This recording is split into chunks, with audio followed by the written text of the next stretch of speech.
Come on, camera. Come on, camera. What are you doing? We'll keep the music in the background while I figure out my camera, which is not working at the moment. D20. Ah, 3. That's not good. Why is my camera not working? It's on. It's plugged in. Oh yeah, I'm talking to you guys. Of course, you should be able to hear me. There we go. Camera's up. The music is a little on the loud side. I probably should turn it down quite a bit. Turn it down. I'll just turn it down this way. So, Dungeons and Dragons Meridian Fall campaign. We are back. We're doing stuff. Hey, my phone is too loud. Turn down, phone. What the duck? I thought I would take a moment here. Actually, that doesn't make sense. I could take a moment to talk to the stream, but I want to talk to the players as well. So I guess we'll do a quick recap first. It's gonna be weird because I'm gonna do the recap of what's going on. Then we're gonna do introductions. Then I'm gonna then I'm gonna break it and talk a bit, and then we're gonna come back to the game. So, Meridian Fall campaign. We have our intrepid adventurers in the... You know what I am going to turn the music off. Music, you're distracting me from what needs to be done here. I got my tie. Got my tuber tugger time. This is tuber tugger, by the way. If you guys didn't know who the DM is, my name is tuber tugger. I think it was from Fire Emblem? No, sorry, Breath of Fire? I missed the exact song that it was. It might still be there. Let me go take a look. Retrieving playlist. Nah, I went to the next one. I'm sorry, I cannot give you the answer to that question. But yeah, so our intrepid adventurers are saying their last goodbyes to all the NPCs and all the people they know in the city, because they've given everyone the order to retreat and leave Eloine City and hopefully draw in some of the enemy forces in that direction, while they sneakily move on the other side of the city in an attempt to rescue someone they know as Whimsy Galeside, a person that they've had a magical connection with since pretty early on in the campaign. But she is currently captured. So the party is attempting to rescue her, I should say.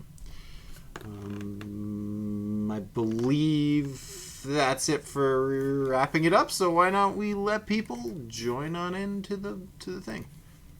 Hello, everyone, and like always, I have to fix my audio because it breaks on Discord every time. Hello. Hey. I can hear you. Hi. Guys.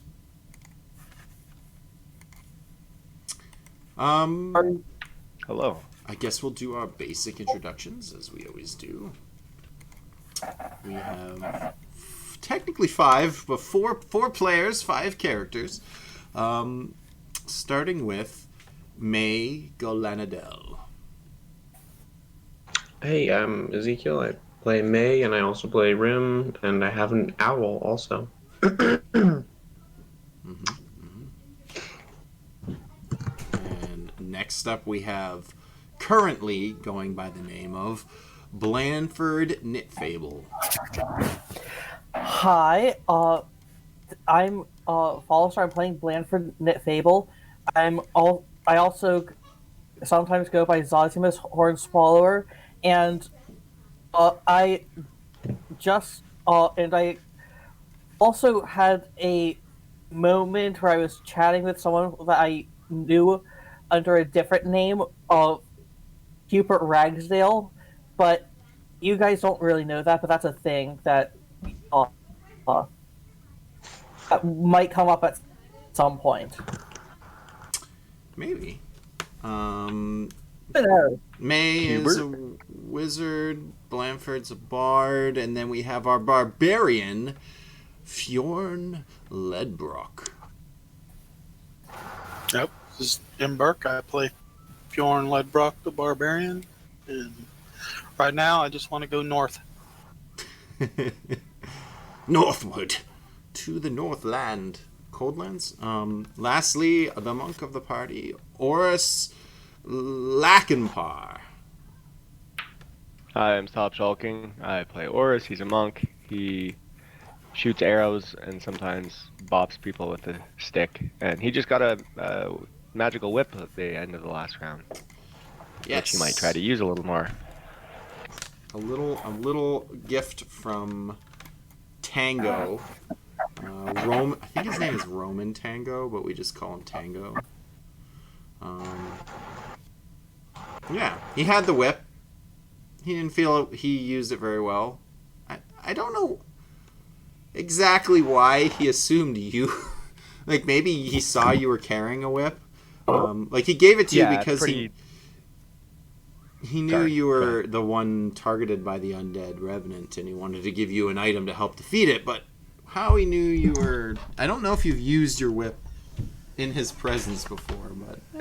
No, but I feel like Oris wears his whip kind of on his side, like Indiana Jones or something.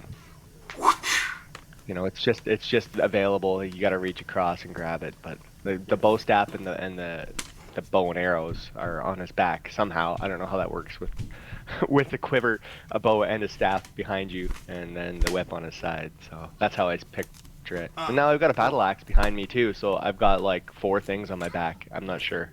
You have a battle axe? Where'd you get a battle axe? From the supply armory That's earlier because it's my level 6 Kensei weapon, so it does slightly more damage than the quarter staff, but and it's versatile as well, so I figured why not? I see. We'll say he's picking up some tricks from Fjorn, and he's just going to use a smaller version of it. That's cool. Now I got to start working on a magical battle axe of some sort. So before we dive... It'll have and go. Before we dive into today's game, I just wanted to talk with you guys and with the stream a little, in case anyone's watching. I'll be honest, we've been doing this D&D thing for, I don't know, it'll be like a year in July or something like that.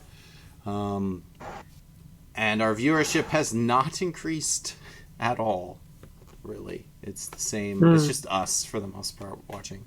And I've been having a ton of fun, and we've been enjoying it, but I question the longevity of what we're doing and what I want to do with the stream long term.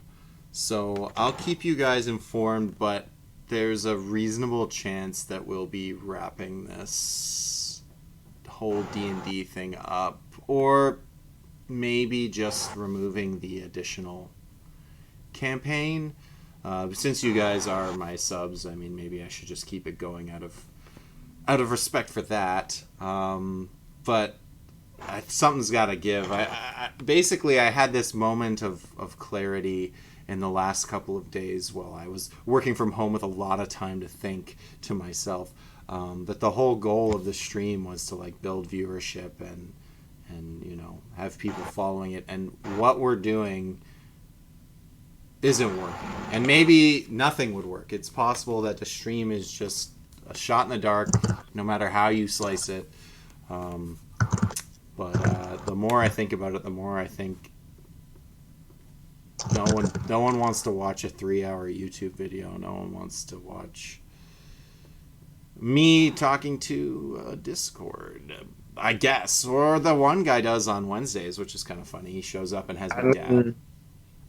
I mean, the thing that really drives it home for me is that it's relatively rare for even you guys to watch each other's streams. And if you guys who are partially invested, I'm not saying you guys specifically, they don't watch your stream, you don't watch their stream.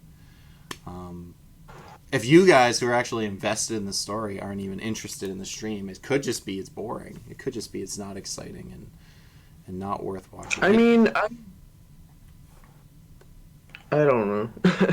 It's not that. It's not. It's like, I mean, it's a little bit like personally, I'm not a big person who watches streams anyways, which kind of sucks. Like, I would get more invested, but I usually it's just a long time to watch a thing. No, again, I'm not But I blaming think you it is guys. interesting. You guys are what an average person would think potentially to watch this, and and it's not entertaining for you guys. Well, Fallstar shows up a lot, but if what I'm doing isn't fun to watch, then maybe Well, I it's also used to. It is a little bit like frustrating because they really they never checked out ours at all. Which I don't know if it's just the timing or what, but it's kind of like if they were like more invested than I would be too. Like I would feel like, oh yeah, no, I want to do that. Like it was yeah. like Well, again, I'm not blaming you guys. It's not like you should. you guys should be watching. Why aren't you? It's more like I'm just using you guys as the general target Yeah, audience. The average target audience person doesn't find it worth watching. I don't think. Um, I mean, I don't know. It's difficult to do this anyways. I think even people that have like quote unquote a fair amount of viewers have like 20 people yeah, yeah. like regularly, which is That's cool. But it's also like, I've watched other I mean, D&D that's not that streams, many even people with to be like total. if they even have a handful of viewership, but it never grows. It's the same people every time. A So different a different stream type that I watch a lot has I recognize all of the like I have conversations on their chat, and there are about 20 viewers that are there every single time, and that's just the norm. It's mhm. like they like they're the most they've ever had, like, well, other than the time that they were raided by Felicia Day and with 5,000. Their max is usually about 75. Like that was the highest they've gotten other than that weird time. But they usually hangs out about 20. They've gotten the maximum of 75, but for about one or two times. But it usually hangs out between 5 and 20. That's normal Yeah. for uh I don't think D&D streams for grow. Like I think they're just a different market than any other. You kind of have to already be invested in the story to want to keep watching. right. So it's really difficult, I think, for like basically when I decided to do this D&D stream way back when last year at some point, it was like, why don't we give this a shot? And then what I did was I just kept doubling down with more Dungeons and Dragons when it was not sort of working out because it's fun and I wanted to do it and I'm in love with the characters and I love performing with you guys and it's just awesome. But I start to wonder. I don't know if you guys have ever watched like Kitchen Nightmares with like Gordon Ramsay's or anything like that. One of the biggest things they do with a restaurant is they go in and the restaurant menu is just way too big because what happens is when a restaurant or someone's failing, they think that just adding another thing will help. So then they just keep adding and adding and adding. I, added the website. I tried to get I just kept adding things in an attempt to make what was going on better. But I think really, if anything, it's probably better to just get down to the roots of it and maybe just play some games and not worry about having to come up with a story every twice a week and that kind of stuff. So I don't know. I'll keep you guys informed, but I wanted to let you know that there's a chance I might be wanting to like either wrap this up or I don't know how you guys feel about it either. You guys have been with me for again like a serious amount of time. It's been like somewhere between 6 and 8 months or something like that, which I appreciate so much. It's wicked. I've been on this journey with you guys. It has to end at some point. But if this is like if I'm saying this and you guys are all just like sunken, like this is the worst thing you've ever heard news wise, then talk with me and maybe I'm wrong. But I have the feeling that if I give each of you like an out, that you don't have to show up every. I'm sure all of you have had that moment where you're like, I could sleep in on a Sunday. Um, So yeah, I mean, like, so overall, I mean, and like, would you just end the campaign too, or just like not stream it anymore, or what are you thinking in that case? I'm not entirely sure where I land on this, but I probably want to go back to just like playing video games a few days a week, and then I'm maybe depending on like your guys' reaction and because again, you guys are my subscribe. I have 4 subscribers. That's it. Those are the only people on my channel giving anything back to the stream, and I appreciate that because you are 100% of my of my base. Like I look at the Discord, right? We have 40 people, but I'm pretty sure like 20 something of them have everything turned off and aren't really there anymore. Like if I go in and I use the clean out method, it'll probably delete most of the people, and there's only like a dozen of us, if that. That's pretty normal for most Discord servers. If they might come in or out. You know, if they see you're still active, then they might come back in. So that's kind of a thing.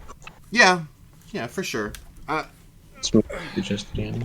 just I question, you know, where we are, where we're going, what I'm doing with my life, this kind of stuff. I mean, I had this like, I'll be frank with you guys. I had a dream, and I know this is a stupid way to make life decisions, but I had this dream where it was so vivid. I was streaming. I think I was just streaming some like random game, and suddenly I got hit with a bunch of viewers, and it reminded me that was what I was doing this for. That it was like that is supposed to be the end goal here. Sorry, I dropped a dice. I'm just gonna pick it up while I'm talking.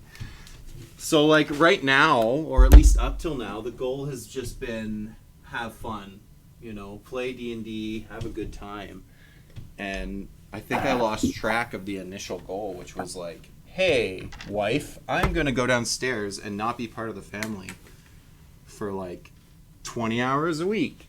So that I think in my original goal, I had like a month or two to hit like some milestones or I would just give up. And I haven't hit any of them ever. And it's been almost a year. So by my own, if I was to go back to me before I started streaming and show him this path, this future, I wouldn't have done it. It wouldn't have been, I was expecting more, which is wrong because now I'm smart enough to know that growing an internet stream, a Twitch stream, is so much harder than it was when I did it 6 years ago. 6 years ago, within the first month, I had hundreds of people watching me. I just played some Magic the Gathering, and hundreds of people were watching me, and it was a blast. And I didn't expect the same result, but I expected something. And the reality is the market is heavily saturated. And maybe COVID was the worst time to do it because everybody was like, I can be a streamer now. Yeah, let's make content. Yeah, I mean, there's a mix of that. There's more people watching, you know, because of that. There's also more people making stuff. So, I mean, it's honestly, as for me, I'm totally fine with you not doing it. Like, I don't want to force them. I've tried just doing streams like multiple times, and it's kind of fun, but it's kind of just like, it's not. I don't have like, you know, immense fun if there's no one really watching. I know that's the goal is to have that feedback between when I was doing my like crappy game development stream. Even though I had like no one watching, I still had a couple of random people trickle in and stay and chat. And that like never happens with our D&D streams because D&D is not conducive to chatting with the audience. I mean, I try my best, but it's hard to do that while you're playing the whole game. It's just not. It's not the same environment. You can't jump into a D&D stream. I've done it. I've gone to other D&D streams. I try to message and chat. You might talk to each other, which I think is what Fallstar was saying when he watches. They talk to each other, but you don't talk to the actors because they're busy putting on the show. Yeah, you'd have to be a little bit more. You'd have to change the way you're playing a little bit or something in order to actually communicate with the chatters. Take a break or something. Be like, because without it being intrusive to the game too, right? Yeah. The players maybe It turned into metagaming real quick. Yeah, potentially, right? No, no. The, But the one anyways, the one stream that I watch that does D&D, they do a thing where if somebody subscribes during the chat, then they get a chat power, which is up to 10. They just sort of store up for the session, and if any of the players use a chat power, they just get advantage on a roll, or they can give disadvantage to somebody else for a roll. So like it's a little bit. It's obviously advantageous to the players, but it sort of gets the chat involved, but not.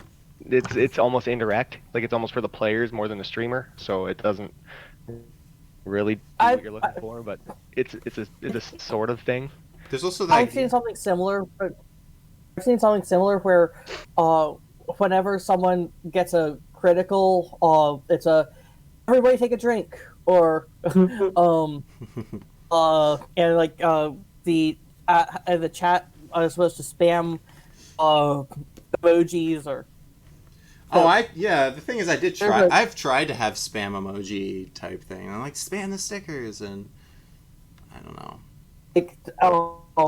I just don't think that many people show up to D&D streams and then try to, like, I've never seen it. We've had like maybe one person in the 8 months that's jumped in and then tried to communicate with us while it's tough. The stream that nails how to do this is called D20 with a TEA at the end. And they absolutely nail chat interaction. Okay. It's on the channel.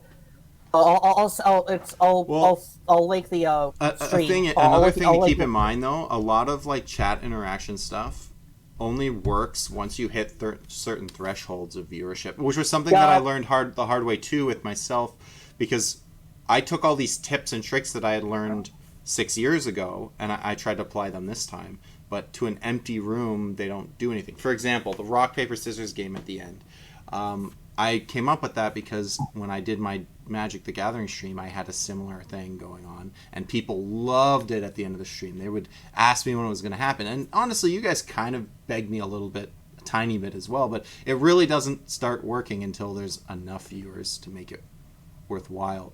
I remember my like younger stepbrother asked me like some streaming tips, and I gave him all these tips, and I realize now that none of them work until you have a certain viewership level. It doesn't work at 5 people, 10 people. You need the viewership already. So I feel like, I bet you the example that you show, I'm not saying none of the things will apply, but I bet you some of them don't really work. Like, another thing I want to do is that game that Shulking posted over the holiday break. But it doesn't work in a D&D stream. I can't just stop playing D&D to be like, let's all roll a raid and play that weird community-based game. Like, it looked fun, and I wanted to try doing it, but it doesn't work in the middle of a storytelling session. Yeah. I don't know. It's tough. I'm probably just venting, but I mean, that's what a stream is for, right? That's kind of why you become a personality, so that you can vent to the void. And so I thought I would tell you guys how I felt about it.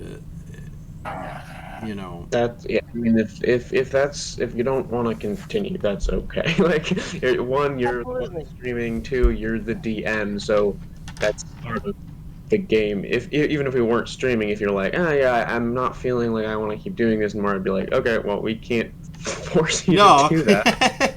We'll see that. And then it's also your stream, obviously. Like, that wasn't It'd be tricky. the reason. Although why if I all got 4 of you stopped watching my stream, I would have 0 to stream. So I mean, as much as it's my stream, it is. You guys are my only. I mean, there's the other team, but they don't. If I wasn't playing with them, the other thing too is that a lot of the time they duck out the second it's over. They're like, "Oh, thanks," and they're out, and I'm like, "Okay." You know, I thought maybe we would chat a little or like something, but they show up for their 3 hours and then they get out, or they show up a little late, or they have to leave a little early. Not that that's a big deal, but it reminds me that, like, I bet you in the back of people's minds every once in a while, because I have the same feel.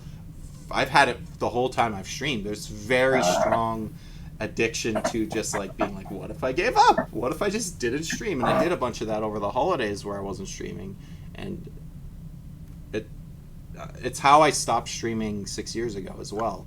It was like I was solid, never missed a day, and then as soon as I missed a day, it was just so easy to miss more days, and then it felt so good to not do it anymore. And I think that's sometimes probably for you guys, as much as you want to like play D&D and show up, I bet you've had at least one weekend where you're like, I stayed up really late or whatever, and you're like, man, I kind of wish I didn't have this commitment. Oh, I love having this. Like, when not having this over the break was miserable. Well, now you're making me feel terrible, but no, it's good though. I want to know that. Like, if I love having. Like my, I do enjoy playing this, but I mean, I DM myself, and I've got other things that I do. So I mean, it's unfortunate, but it's not like it's gonna kill me or something. Right. I mean, if you guys look forward to this, like if we used to say it back 6 months ago, like you guys would be like, "Is it Sunday yet? I can't wait." And I haven't seen a whole lot of that. And I'm not saying that you guys don't feel that way. Maybe it's just like, do I have to say it? I don't want to. I mean, the Discord in general has been incredibly silent in the last since the break. I feel like I used to try to be more like, no one really would get that into it. Like I used to try to like post like a lot more, and it didn't really get. I mean, sometimes people would respond and stuff, but it didn't really matter. It felt that much. Like it would be like, oh, some D&D thing or something, and it would be like sometimes somebody would respond, but usually it was like Fallstar or something, and then occasionally Telek will, but there's not really that many people that are in there that even check it feels like, so that yeah. I mean, and again, I'm not saying you guys it's your fault because you're not doing so. That's not what I'm saying. I'm definitely not saying that. You guys don't have any responsibilities other than to show up and do good D&D, which is what you've been doing, and I have no complaints. You guys are awesome. Each and every one of you has been. This is not a mommy and daddy are breaking up and it's the kid's fault scenario. It is.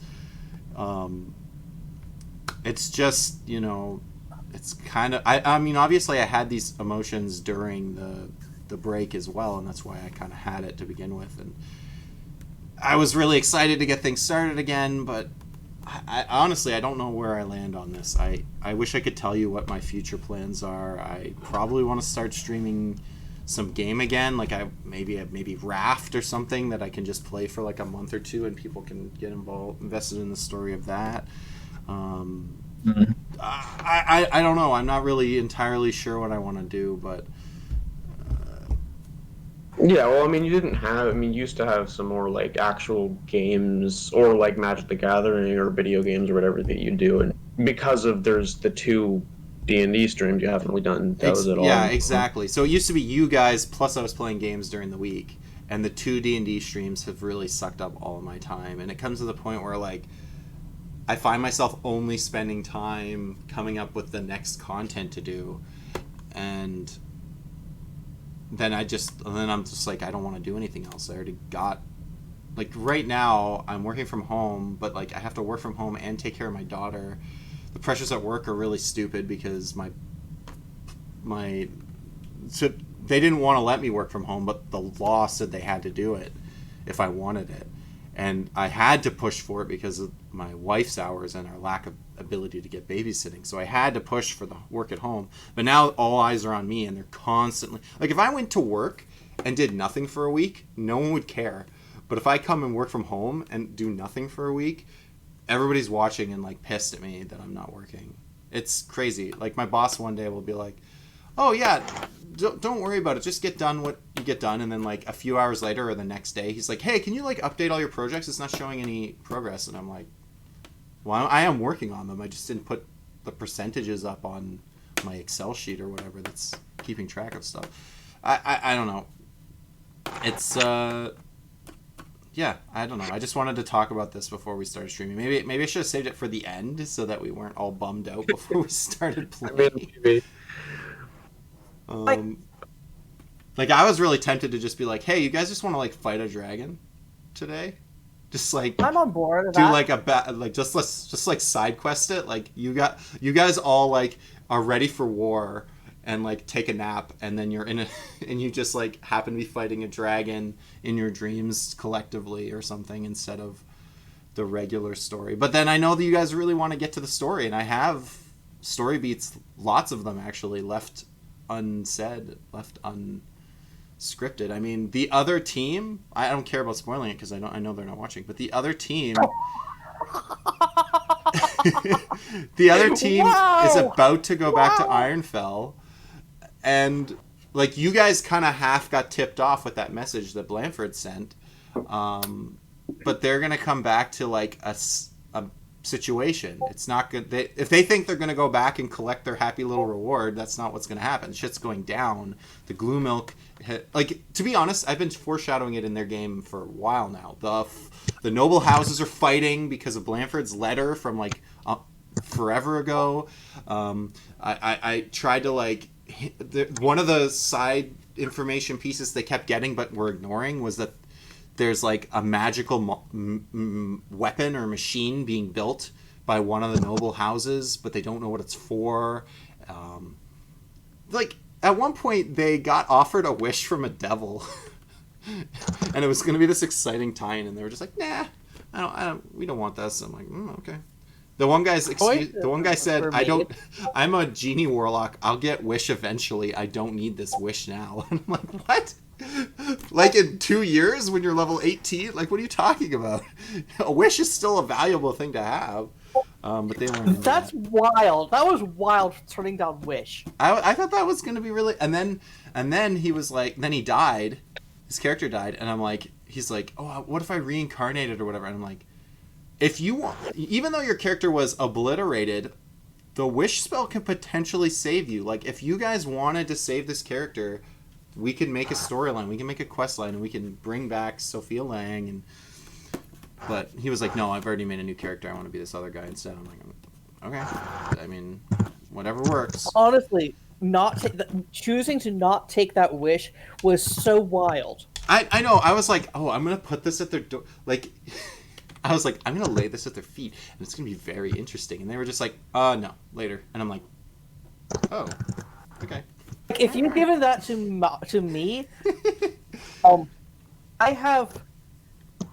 if you'd given that to me, I would have had some interesting choice. You know that I would have had some interesting choices. That's true. Another thing, for example, just so you understand that I have more content and if I end early, I'll be destroying my own story that I've prepped.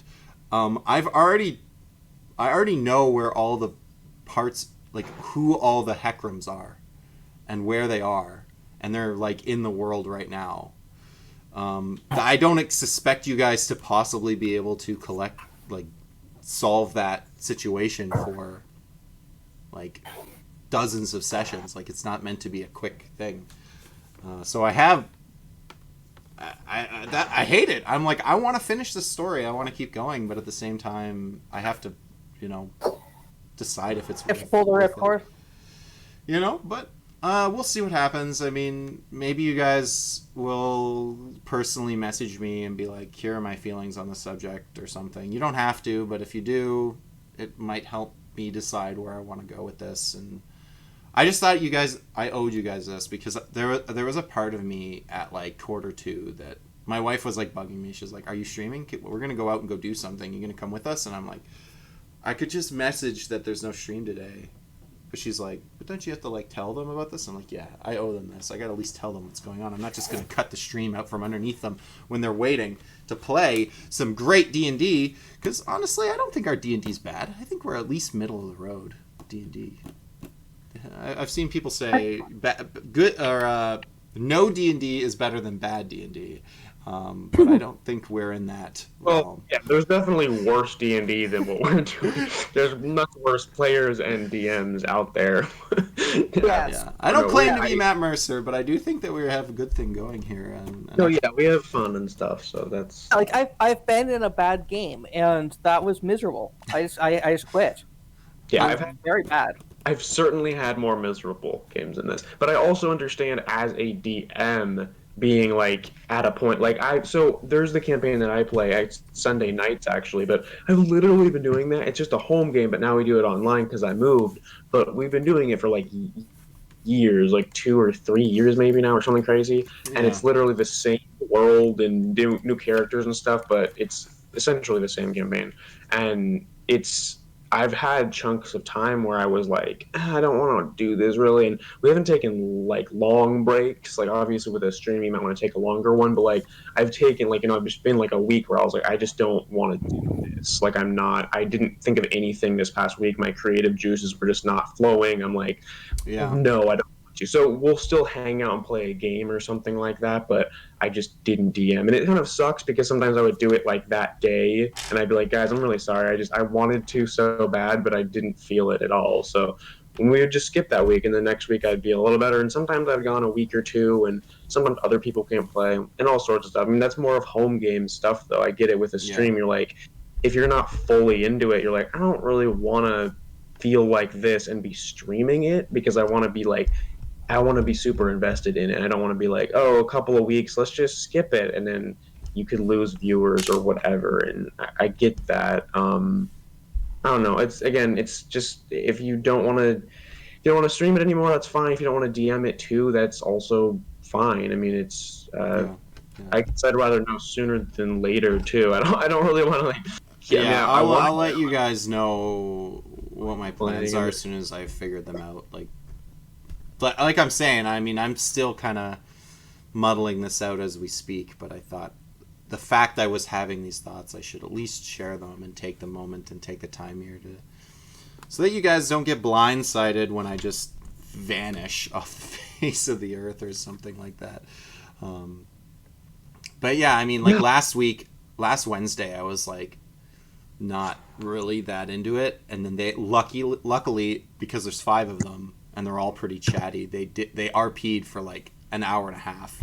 Like literally the new character showed up and until the break they basically just talked to each other, and I just got to sit back and like and I was like, thank you, I actually didn't want to run.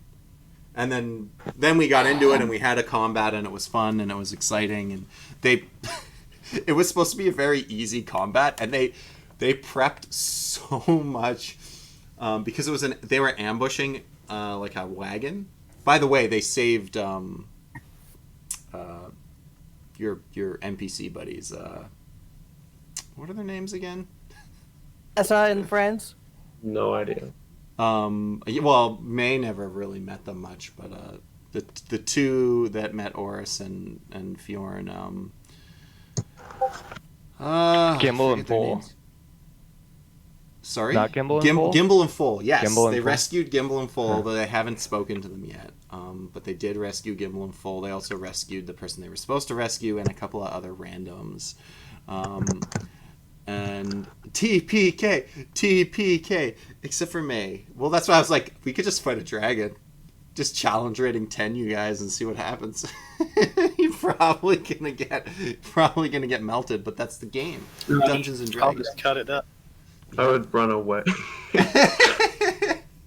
I think we'll probably just do the regular. I'm like pretty certain I know what we're gonna be doing today, but you guys might just be like, we're gonna go into the Shadowfell. Fuck you, DM. Yeah, D&D is awesome. D&D is fun, and I feel like, you know what? I probably will end up keeping this one going. I just feel even worse to those 5 players telling them they can't play either. Or what if they want to keep playing? Do I say, well, maybe I can add one of you to the Sunday stream, or can I? I don't know.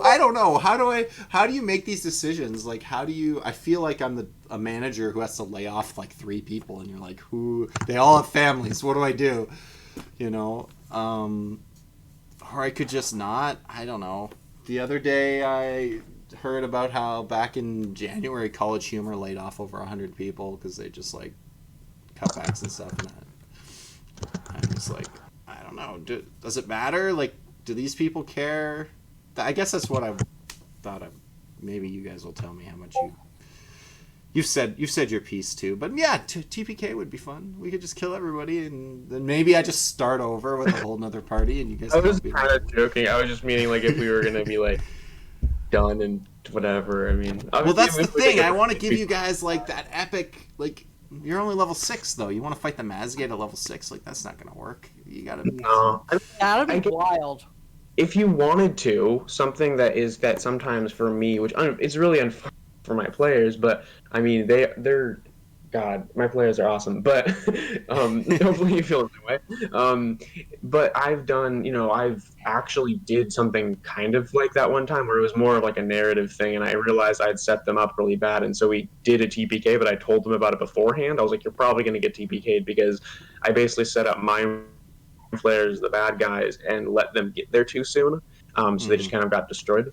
But stuff like that where I decided beforehand to like do like a time jump. So I was like, so something you could do is we could take a break and you could, do some kind of time jump and have our characters, if we want to play them again, you can have them jump forward in time, or you can have there be some kind of some of us can have new characters and somebody died during the war or something, and you could be like, oh, it's like a few years later or like 100 years later, and like freaking May would be like grown up and stuff like that. Like it'd be kind of fun for some of us to actually have. Isn't a terrible idea. And like people who wouldn't live to be 100, it could be their offspring or something.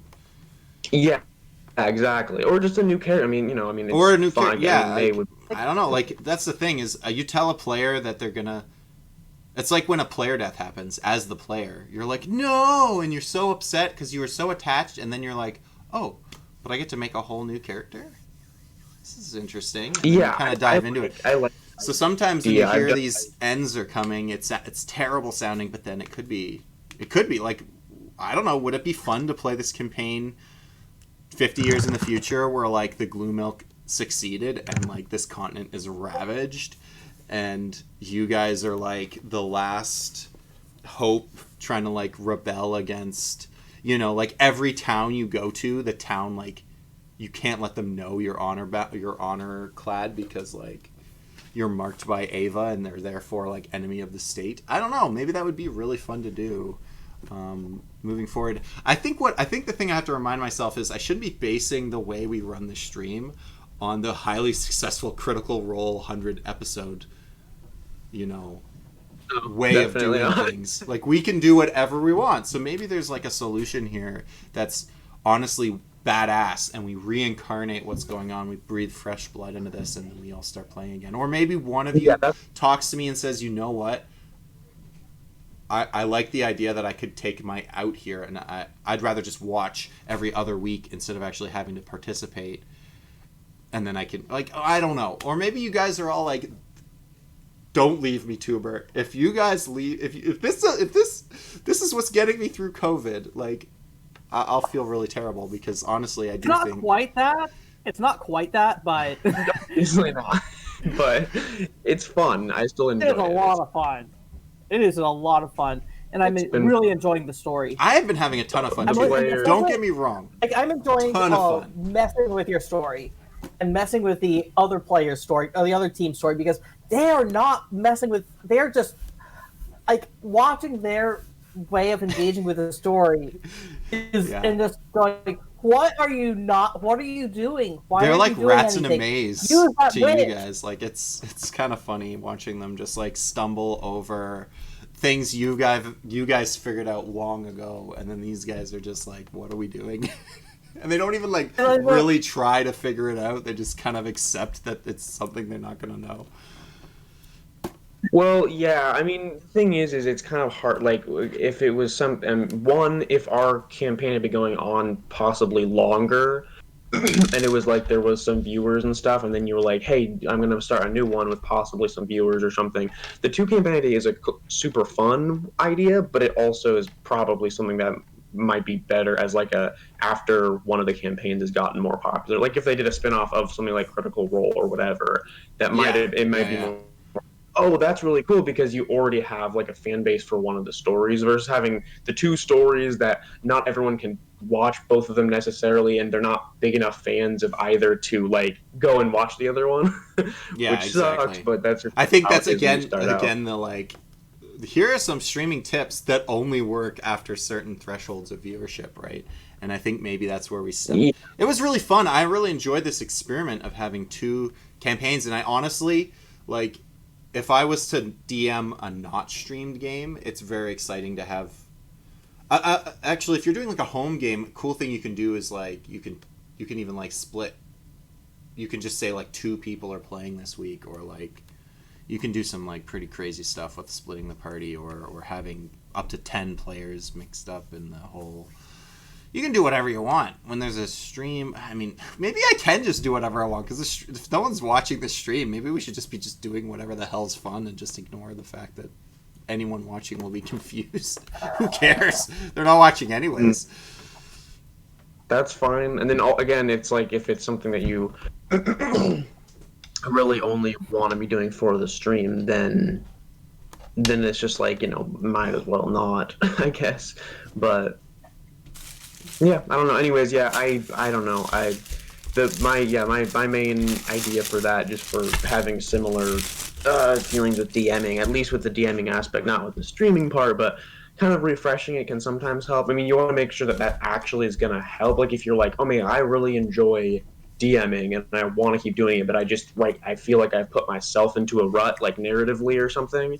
That's whenever I go, okay, maybe I can try to change this up. And I talk to the players, obviously, but I'll be like, yeah, I literally, you guys got TPK'd and now we're living in like a post-apocalyptic wasteland that is run by the Mind Flayers, which is totally different than what we expected was going to happen, including myself, but it helped me kind of refresh it. They all got new characters. It was like, oh wow, this is a totally new campaign, basically, but it's still part of the same story. There's still characters that I'm going to be like, oh, this person, and they're like, oh, they survived the war. That's so great, because a bunch of their friends like passed away during this Mind Flayer war. And anyways, all that to say, and if you want to continue, I'm for sure down with it. If you want to try to change it up in some way, that would be awesome. If you want to be done, then like that's your prerogative. And I don't have any other people I watch streaming, so I'll keep up a sub and I'll watch if you play Magic or whatever the heck, probably at least for a while.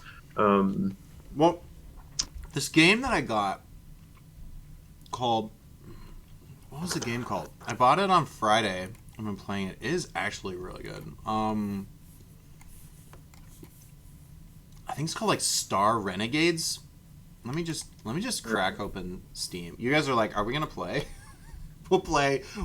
Let's just say right now. I'll say right now, we're gonna start playing either very soon or at 1 o'clock, whichever comes first. So like at most 10 more minutes of this, but I think it'll be sooner because I just want to basically show you guys this sweet ass game that I was playing, and then we can, or you guys can just say no. Can we play now, please? And I'll do it because like I'm being kind of a dick.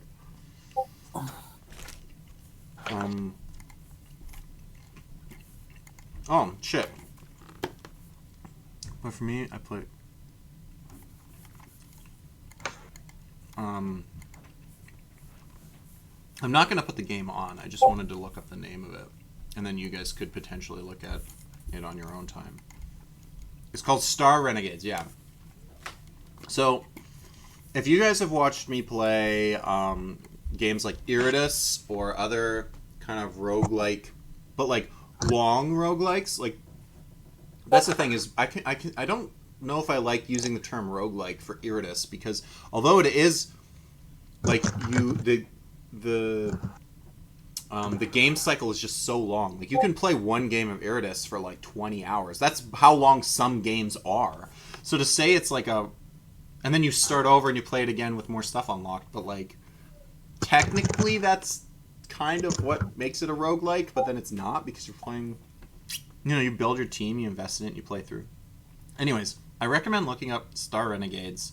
It's beautiful pixel art, first off. The theme of the game is really cool. It's like high tech, but then they like fight with swords and stuff. It kind of reminds me of like Crosscode or some of the other like future fantasy like Star Ocean type games. And the like, you build your team, you get your starting 3 characters, and then you, as you progress, you pick up to 5 characters, and you keep building your team out. And the combat is really well done. It's deterministic, where you get to know what the enemies are gonna do, kind of like reminiscent of what is it called? Something the Spire, Climb the Spire, or whatever, or any of those like card games where you get to see what the enemy's gonna do on their turn before you choose your actions. And then there's like a bar showing when the actions will happen, and if you do moves that are quicker, and then stagger them, you can knock their moves back. And if you, knock them right off the bar, they don't get a turn that turn. But you can only do that so many times before they have a guaranteed turn. So you have to decide if you're playing characters that just do a lot of damage, or maybe you're gonna try to do a stagger techniques where you stagger them off so that you get like a couple of free turns, but then they're guaranteed to get a turn at some points. And then but then you know who they're attacking, so that character can defend while the other characters keep doing their stuff. And there's also like every character has hit points, shields, and armor, which sounds like too much, but once you understand how each of them works, it actually is really cool and adds a lot of intricacy to the combat. Anyways, I was playing it, and I played it for like the whole day after I got it, and I'm thinking maybe I want to play that just because it's looked awesome. But sorry, I just want to read some of the messages that got sent to me by you guys. Just play something else.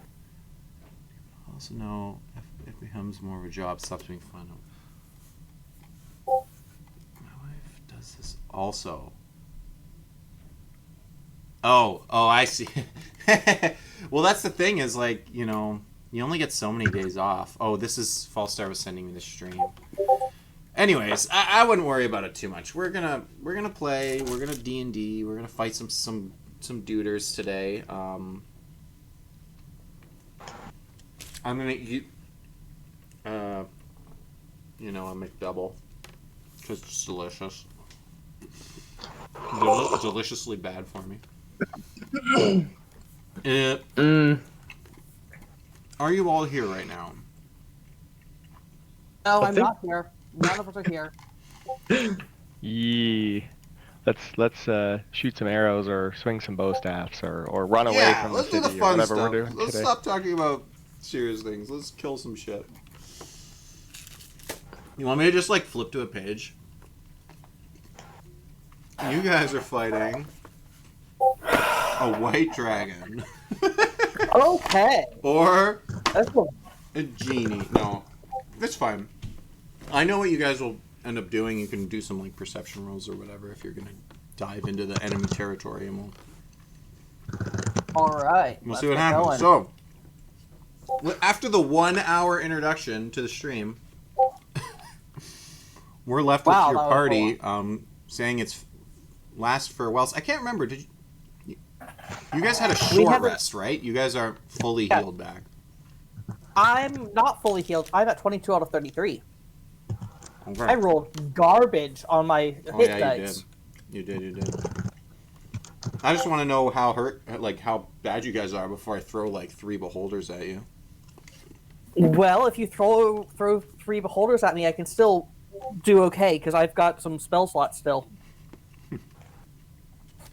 I mean, I think I'm full and stuff. I think I've used like my long rest stuff. I think, but I still have some goodies on me. I still have some stuff I can work with. I think you guys are like 90% or something. Like you guys are pretty good because like Fjorn doesn't need more than 1 rage. Horus gets all of his shit back on a short rest. Even hit diced his way back to full health. So I mean, I don't recall if you used the lightning javelin. I feel like you may have. I feel like you did, and we had a bit of a dispute on how it worked. Because it was like hitting a troll and then another guy or something. probably. So you're down like a couple of resources, but not much. I'm sure you guys have a bunch of potions too laying around that you just haven't been using.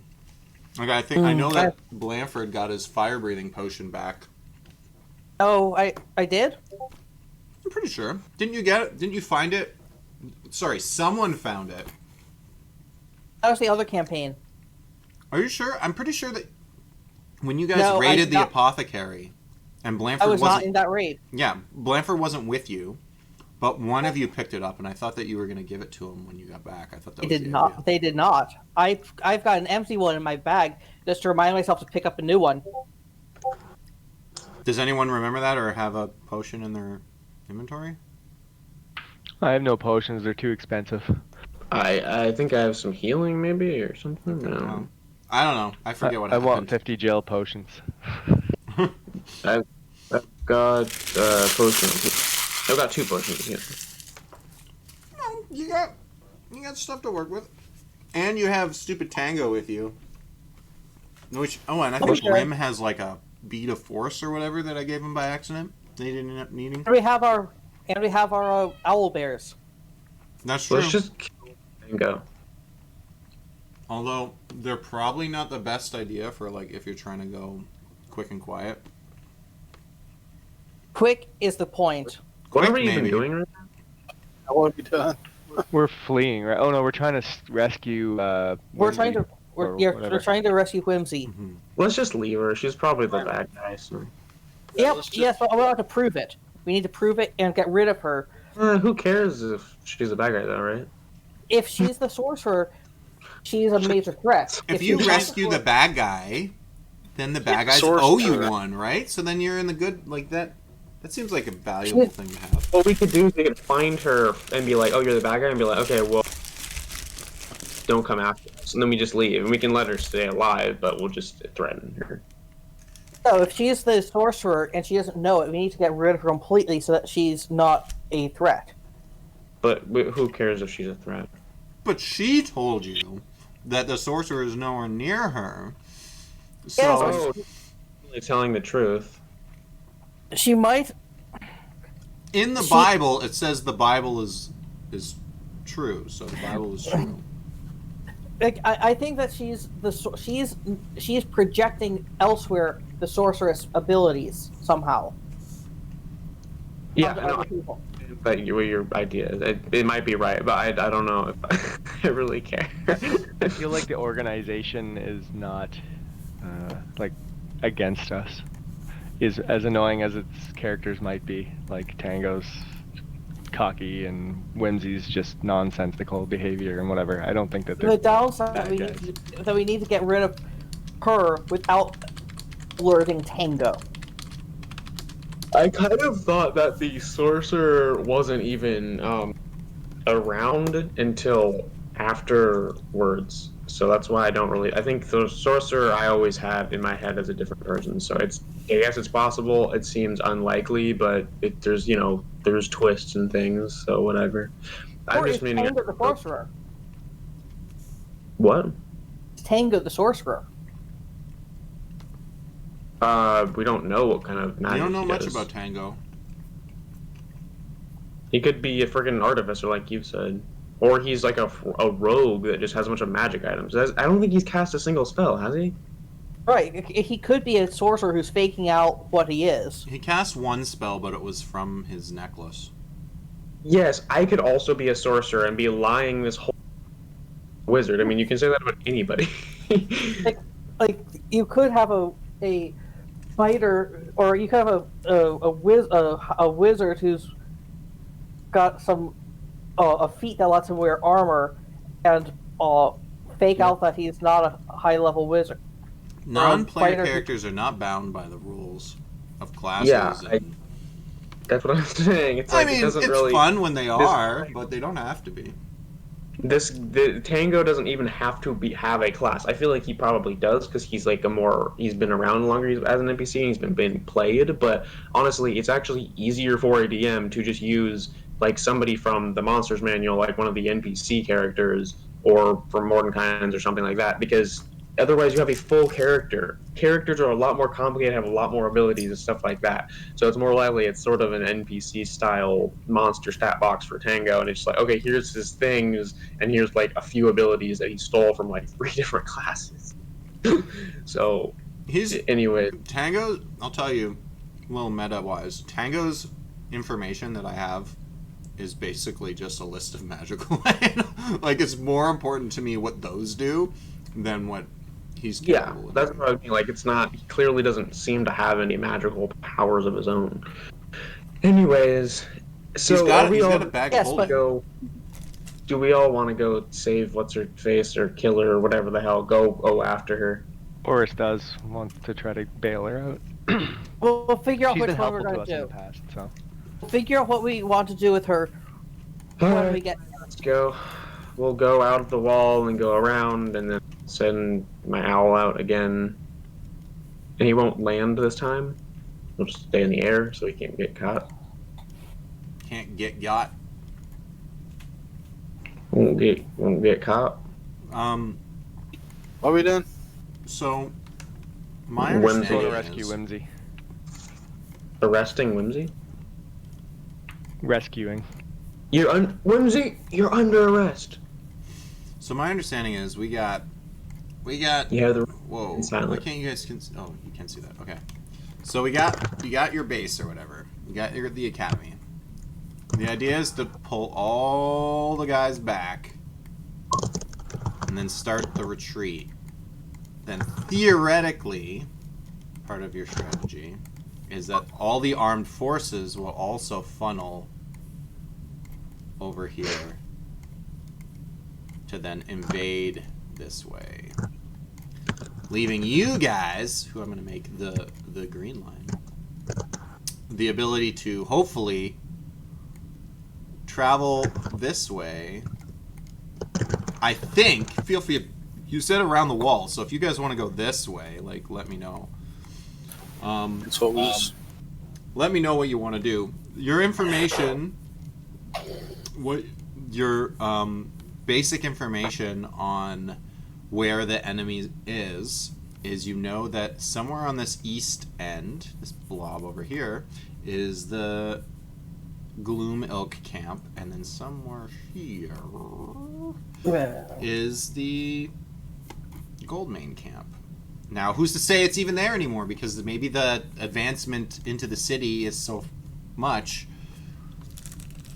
that they don't even have a camp anymore, but I don't know. Maybe they do. I mean, I do know. You don't know. I mean, let's just go outside the wall and do that. That's what I was thinking before, anyways. So, Yeah. is that second? Yeah, 'cause Yeah. This arrow here makes the most sense then? Yeah. Yeah, more or less. Because if it looks like we're part of the retreat, and then we sneak around, it's more. It doesn't look like we're going against the flow of people. Yeah, well, that would be weird. If we just cut straight through, it arguably would be faster, but it probably would be slower because we have to fight a bunch of people. Also, we would be the obvious targets because everyone's going that way. These people are going towards us. We're the target. You know. Yeah, and we don't really have the best disguising abilities as a party. Right. I heard that this is how war meetings go. They just bust open MS Paint, Yep. and then they're like, Pretty much. In a fantasy world. We've Yeah. got like Blanford's got his like illusion, and he's like tracing.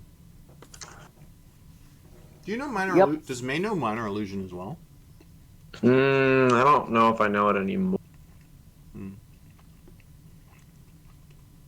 I think I switched it because I didn't really use it that much, and I kept forgetting about it. And wizards have too many freaking spell things and stuff already. Well, one of the characters in the other party. Why am I telling you this? This is not related to what we're talking about, but he thought the way spell slots worked with multiclassing was that you just get the maximum amount. Oh, that's wild. He's like, if you have like one level of full caster and 4 levels of half caster, you have the effective spell slots of a 5th level full caster. And I I was like, That's wild. I'm like, no, That is wild. that's not how that works. He's like, oh, I thought it worked like your proficiency or like cantrips, because cantrips just look at your total level, right? You hit level 5, they start doing more damage. They don't care about what your multi-classes are. And I was like, no, if you take 1 level of full caster and 4 levels of half caster, you're an effective 3rd level caster, because 4 halves. I know we're doing fractions for Fall Star, but I'm literally mentally handicapped at math. I have a letter from a psychologist about this. that's okay. My wife's teaching, helping teach 5-year-olds online, and I get to listen in, and they're doing fractions, and it seems so easy to me, but it would be like, which is bigger, 1/5 or 7/8? And I'm like, God damn. I don't know. I have no idea. So you guys are gonna go around the city, around the wall. Correct. Do you want to end? Okay. How far around that wall do you want to go? Because there's a chance that the south end has war camp. Well, I guess you would know. You'd see it coming. If there is any. Alright, so leaving the city, no problem. You guys can get out of here without an issue.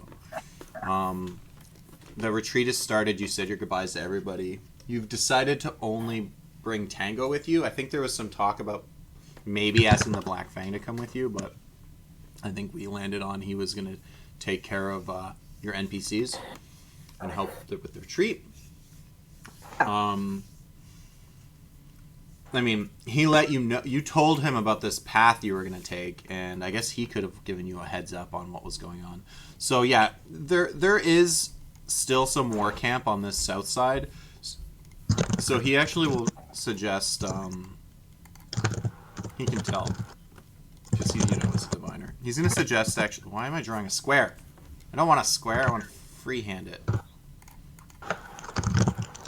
Sorry, he's suggesting you kind of like come in here to avoid any of the like camp stuff. So jump the wall. You'll have to go like through here a little bit, but it's better than trying to just jump the wall right into this saving Whimsy, because there's like camp down there still. There's like some soldiers and whatnot.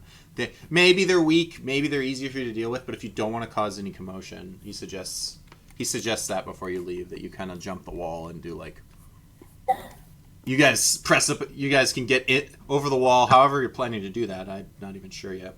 And then you wanted to like, press up against the wall like Crom and Emperor's New Groove and just like shimmy. Yes, that's exactly what I have in mind, actually. That's what I was picturing.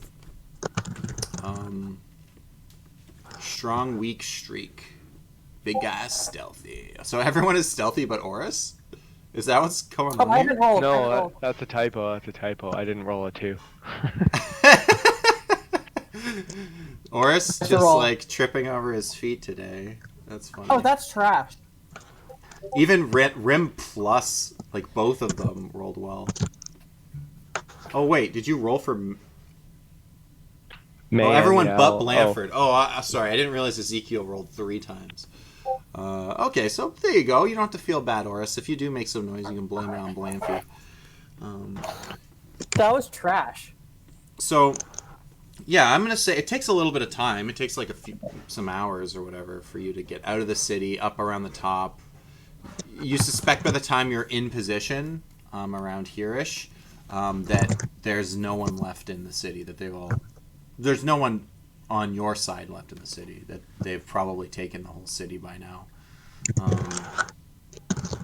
Interestingly, you guys still don't really know why there were points of interest at all. That they wanted to take those 2 points in the city, but they now have them. You're at the wall. I don't know if I ever really described what these walls look like, so I'm just going to take a dice and tell you that's how many feet high it is. They are 30 feet high, these walls. So, like, I guess really tall buildings would poke out the top, you'd be able to see. What Wall would is you get? 30 foot. The walls are 30 feet high, yeah. I'm gonna say that they have like a little bit of like walkway on top too, like 1 person, like 5 foot width at the top, theoretically. So there must be some way from the interior of the city to get on the wall, but that doesn't really make sense because then why is there no one patrolling it? I don't know. I'm gonna say that no one ever goes up there for some reason, but clearly they're thick walls, so there must be some way to get up on there. Maybe it's like you could walk on there theoretically, but it's kind of on sheer footing. So that's why they don't put guards or anybody up there. It's pretty tight space up there. It's not necessarily like a walkway as much as it is just like walking on the roof of a building, kind of. So yeah, I'm just gonna give you guys that. Leaps the wall in a single bound. All right, yeah. Give me like just roll every skill check you have, and we'll just see what happens. Animal handling might come in handy here. No. What is the strategy here? What's the plan? You guys are at the wall. You guys can kind of hear and see that like further along, like if you kept going the other route, there are still some camps, like a fire. You can see like a small campfire burning, and there's like a couple of camps, but it's pretty sparse. So you figure if like you accidentally alert somebody, you could probably just take them out, but it may not be good to alert the whole armed force. Fjorn picks up Blanford and throws him. No, we are. Most of our humans could just act like we belong here. You could. You were part of the military at one point, this armed force. Yeah, but you don't have... Right now, you're nowhere near them. I'm just letting you know that, like, a few 100 feet away or whatever, like, around that little bend in the wall, you can see some I'm gonna camp there. put minor illusion around Around?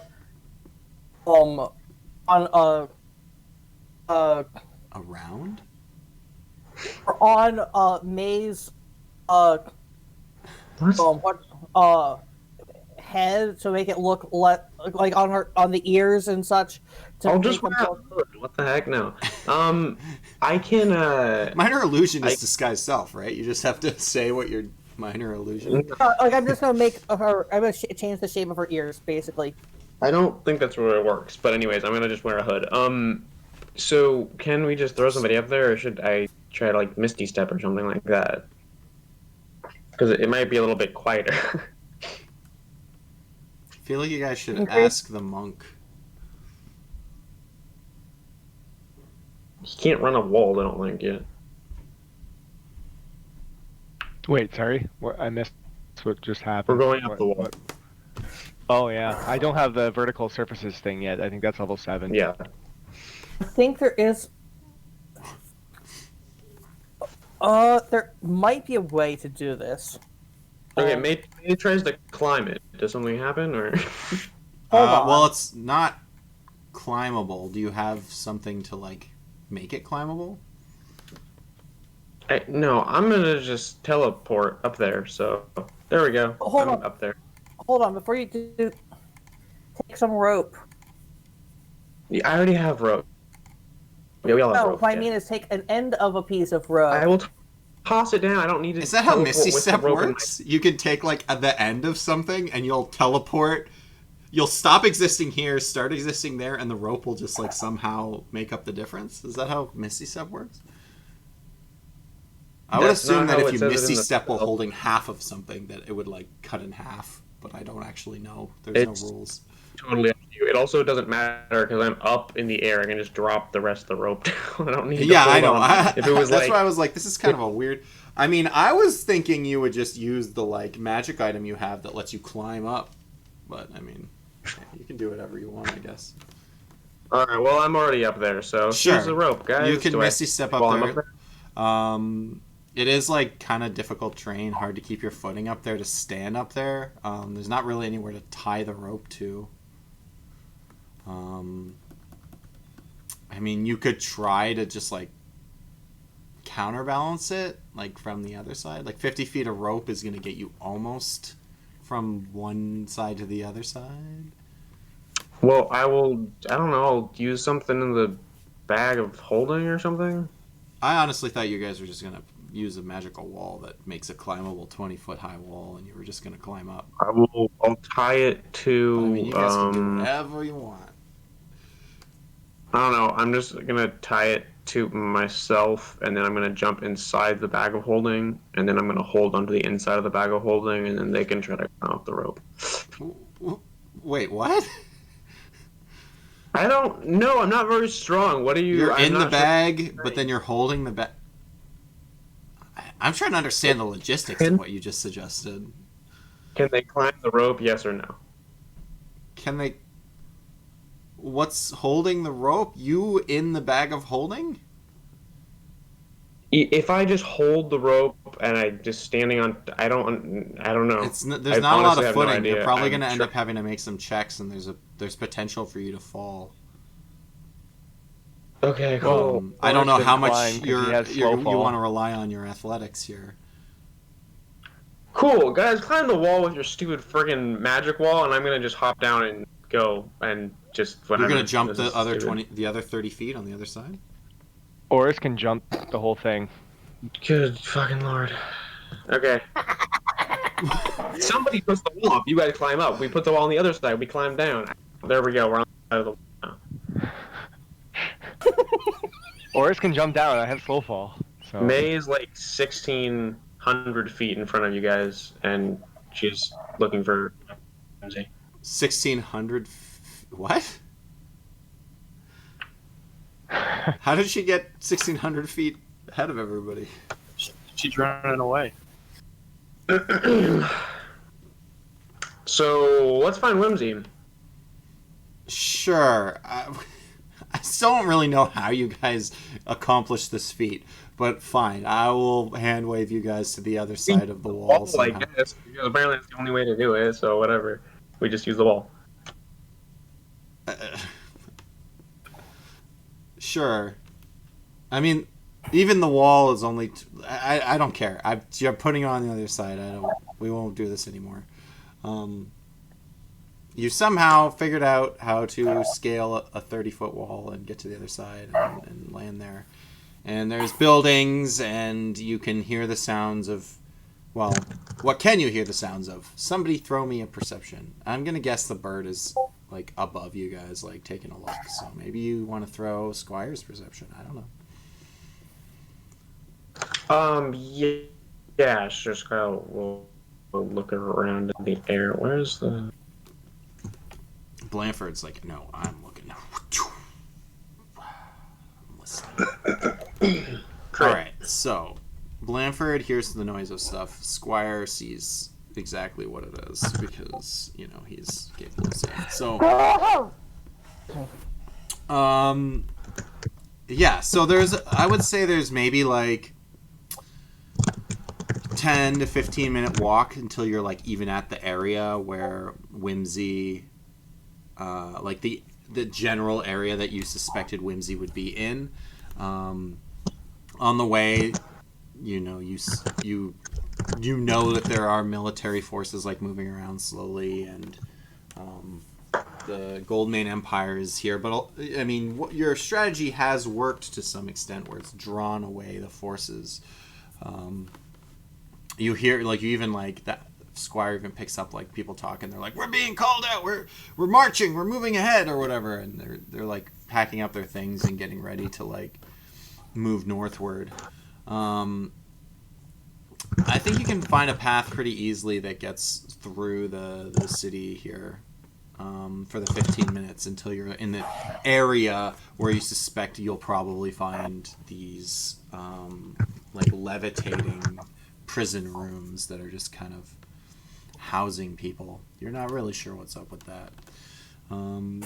The city and buildings in the area are not looking so good. There are a bunch that have clearly been hit by large boulders. There are some that have been burned entirely, like they lit the building on fire after they were finished with it, just for the freaking sake of it, because I don't think there's any military advantage to burning a building down, but I guess you don't have complete control of all your soldiers, and some of them are just going to do stuff like that.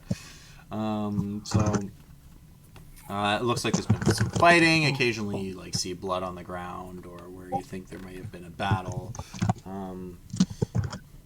You don't notice any, for sake of interest, like troll blood. You fought trolls a bunch earlier on, but you don't really see any evidence that the trolls have been in this area. They're big, so they would be like smashing holes in things and leaving large gaping slashes from their weapons if they had been cutting or fighting here. You suspect that just from the perception check of your owl that the trolls or possibly the Gloom Elk forces don't bother with this section of the city. Yeah, basically you're in that area you suspect to find Whimsy in, but there are soldiers and whatnot moving around. Some of them are gathering their things and getting ready to leave, but some of them are just like standing there like at attention. Let me roll a die and see if you guys... Yeah, you guys actually see from here... You get like a good vantage point thanks to Squire, so that you can get like a bit of a look over the... Or maybe he's the one looking. Either way. There are two of these weird floating stone rooms around. So... Squire is a real looker. He looks at things. He sees them with his owly eyeballs, and then he knows what's up. So let me kind of give you the breakdown. There are two of these things. They just appear to be like levitating. You're not entirely sure. Whatever's underneath, something's underneath them, or maybe holding them up, or whatever. But otherwise, they're just like four stone-walled room with like a stone roof, about maybe like 5 by 10, with no door, and they're just kind of like, you know, they'll be like guards around them or whatever. And I'll explain the situation for each one, I suppose, so you can pick which one you want to do. One of them is pretty heavily guarded. I'm going to say that there are about a half dozen armed soldiers near it, and then you suspect that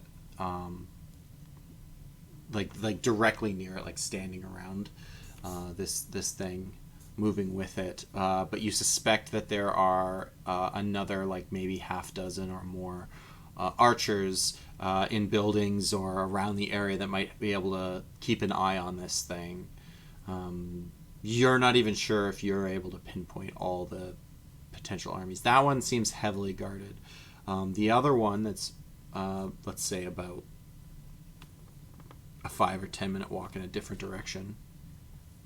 Let's say they're both the same distance away, but they're far enough away from each other that you'd have to, you know, walk between them.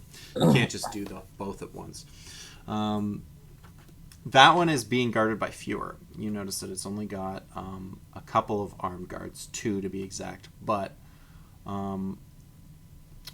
there's a third guard that doesn't seem to be that well armed.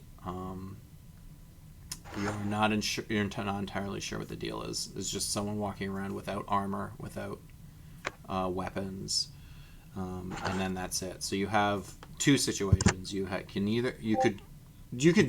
do whatever you want, but I'm letting you know what you are aware of is that one of these floating mystery boxes has 6 armed soldiers guarding it, and then there are some other archers around.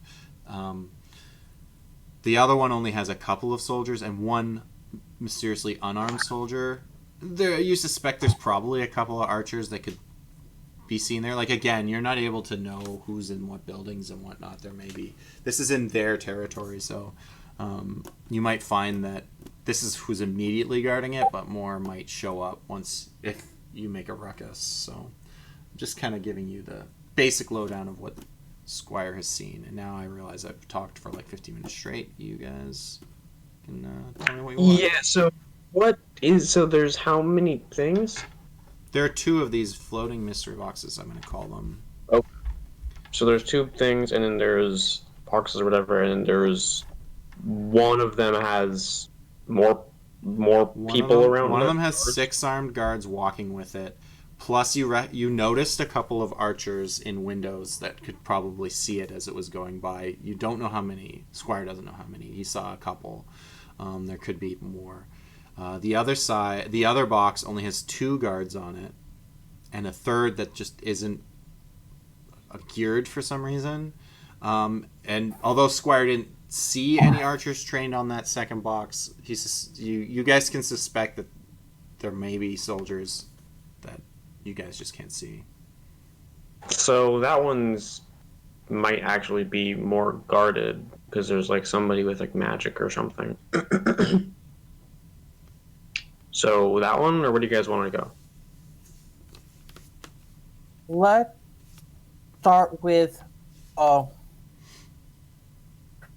I mean, that one might be easier to sneak inside of if there's nobody inside, which we're not sure. But this one for sure has a bunch of archers and stuff inside. It'd be hard to sneak in and sneak out. Yeah, do we want to go with basics for beginners with the 2 guards? We'll take off or the magical guard because the one with the bunches is just that's gonna be a mess.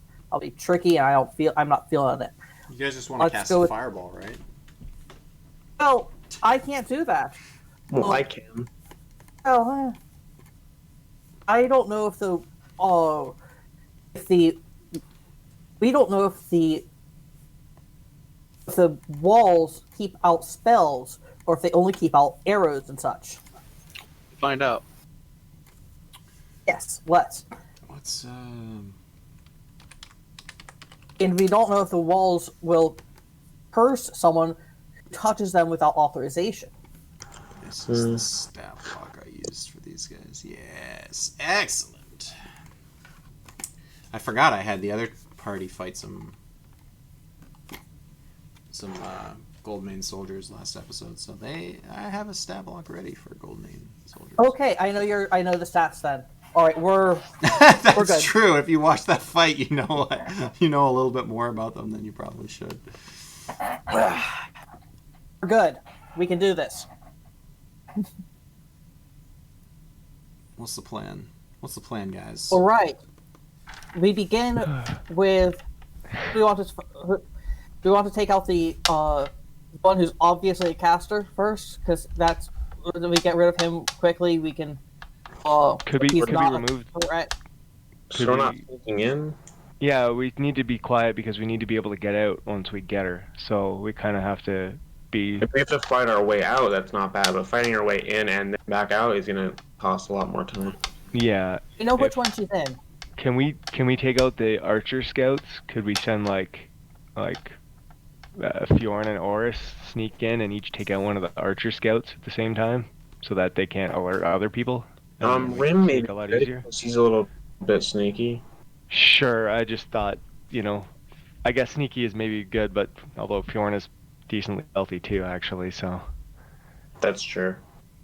He's only one off of Rim or Oris. I mean, for counting Rim can stats. do like a ranged attack, I guess is more what I was meaning. So we don't have Yeah, to I go guess so can Oris. So maybe Rim and Oris, but the problem is if we don't do a one-hit kill, then they can alert other people as soon as we. So that's why I kind of need to I don't know.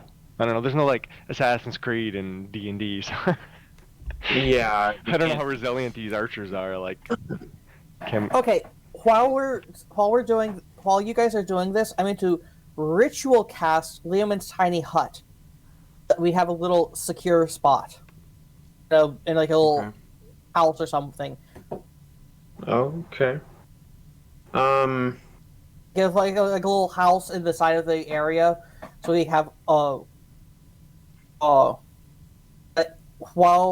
we have a place. So is this hut visible from the outside?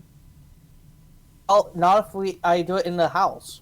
Oh, you're gonna Liam tiny hut inside an elven home. Right. So that basically gives that building magical protection. Is that what the hut does? Is that what it's giving you essentially, or when you run into it, you're invisible? I forget how that works. It basically makes it so that when people if people need to come in, I'm out of the fight while I'm in the hut while this is going. But I can cast from It's just basically a barrier. Okay. It's basically invincible barrier. But if you need to run in, we're safe. We can have a long rest in here if we need it. I'm going to start this. If like, I'll actually no, I'll wait on this until later if you want. I that's have good. this ready if we need it. You've got a fallback location. That's smart. Right, right. I can't leave here. I can So- cast. Oh, you can't leave there once you've done it. I should wait on doing this until a little later. I think. 'Cause- Yeah. Duration 8 hours. So where's the part that does it say you have to stay with it? It says the spell ends if you leave its area. yeah, that's the I downside see. of it. So I think I might be needed. So I might not do that actually. Is- But I is would there not do that. for us to Yeah, I get? see. So there's the archers. There's how many you said? At least two. The squires saw a couple, yeah, on the more heavily guarded one. He didn't see any on the other less guarded one. Oh, Again, right. He's even with a 23, he's not Well, omniscient. So It was a critical, but yeah, even with a critical 23. But yeah, so I'm like, I don't think there is any over there. We didn't see any, so we should just try to sneak in. We don't need to try to take out the archers because the archers are looking at the other building or they're protecting the other one, not this one. Okay. So is there doors and stuff like to this place? Is just one door? Or is there more than one door? To what place? So one with the person without any armor next to it. So With less guards. you're trying to find these like floating rooms, right? The rooms themselves are like in the middle of an open street, and they are preparing to like slowly move them, Mm-hmm. Northward or whatever. You want to know the dimensions of the magical rooms? Is like one door or what? They are 4 stone walls and a stone roof, 10 by 5, no doors. So No we're gonna windows. split up or something. What's our plan here, guys? Yeah, Oh. maybe we just like blitzkrieg it, just blow up the walls and try and run Do we and have a grab and bomb? run. I don't know what. I don't even like fireballs and just blow up a wall. It's just fire. It's not. It's a stone wall. The best thing I can do to take out something like I only have 2nd level spells at the moment. I could heat metal one time. I could thunderwave one time. It's Back to stone. that- Get It's thunderwave stone. a bunch of times actually. That won't break walls. First of all, that's a stone. It's not metal, which is a very specific spell. Second, Yeah, but that's going to take. Like the point is like if we're gonna do that, we're gonna have to just kill everybody and then take the thing and slowly like break it down the wall. yeah, like thunderwave is loud, and I don't know if that would break a mean, wall. the only thing I'm thinking possibly, because obviously there's a way to get in and out of it, whether it means they're casting something every time or not. I guess I could try to cast detect magic. If I could get close enough to it, then maybe I could detect where like there's like a secret magic wall or a door or something. And if worse comes to worse, if I can't open it with just like Arcana or something, I can just cast like Dispel Magic and make the doorway. I want to kill that obvious caster over there. I feel like he's involved. Yeah, I don't really want to just like start killing people because we're gonna have jump on as soon as that happens. Can we take? Can we kill that caster in one shot between the two of us? I If it- kind of if the two doubt of it. I mean, maybe, but I feel like he probably wouldn't give us such an easy person to kill. I was thinking if we don't no armor means I can't heat metal, but that wouldn't be particularly helpful. I was actually thinking of I can't drop anything that if I hit with a rapier and dropped hit him with a what's it called? Hmm. My psychic blades attack. That might work a bit. You need a lot more damage than that. That's not going to take him out completely. He needs to go. I feel like he's kind of important to this. We have how many people that can attack long range? I guess all 4 of us could attack from range, but it's going to alert other people. Why don't we talk to Whimsy and see if she can if she could maybe, Make blow noise. up the walls if we can promise to get her to safety once she's out. Yeah. Or drop something, or drop something to make a noise so we know which one she's in. Acid or something. Well, at least like a frying pan. I don't know. A box or something so we can figure out which one she's in. If it's solid stone, we probably won't hear a frying pan through it. She's going to need to... Maybe if she can get herself out, we can get her to safety. Drop acid. If we can talk to her. Yeah. Talk to her and ask her that. If she can get herself out of the container, we can get her to safety. Then we're nearby. And that'll also help us pinpoint where she is, because if she blows it up or makes a hole in one, then there will be a minor commotion, at which point we can strike.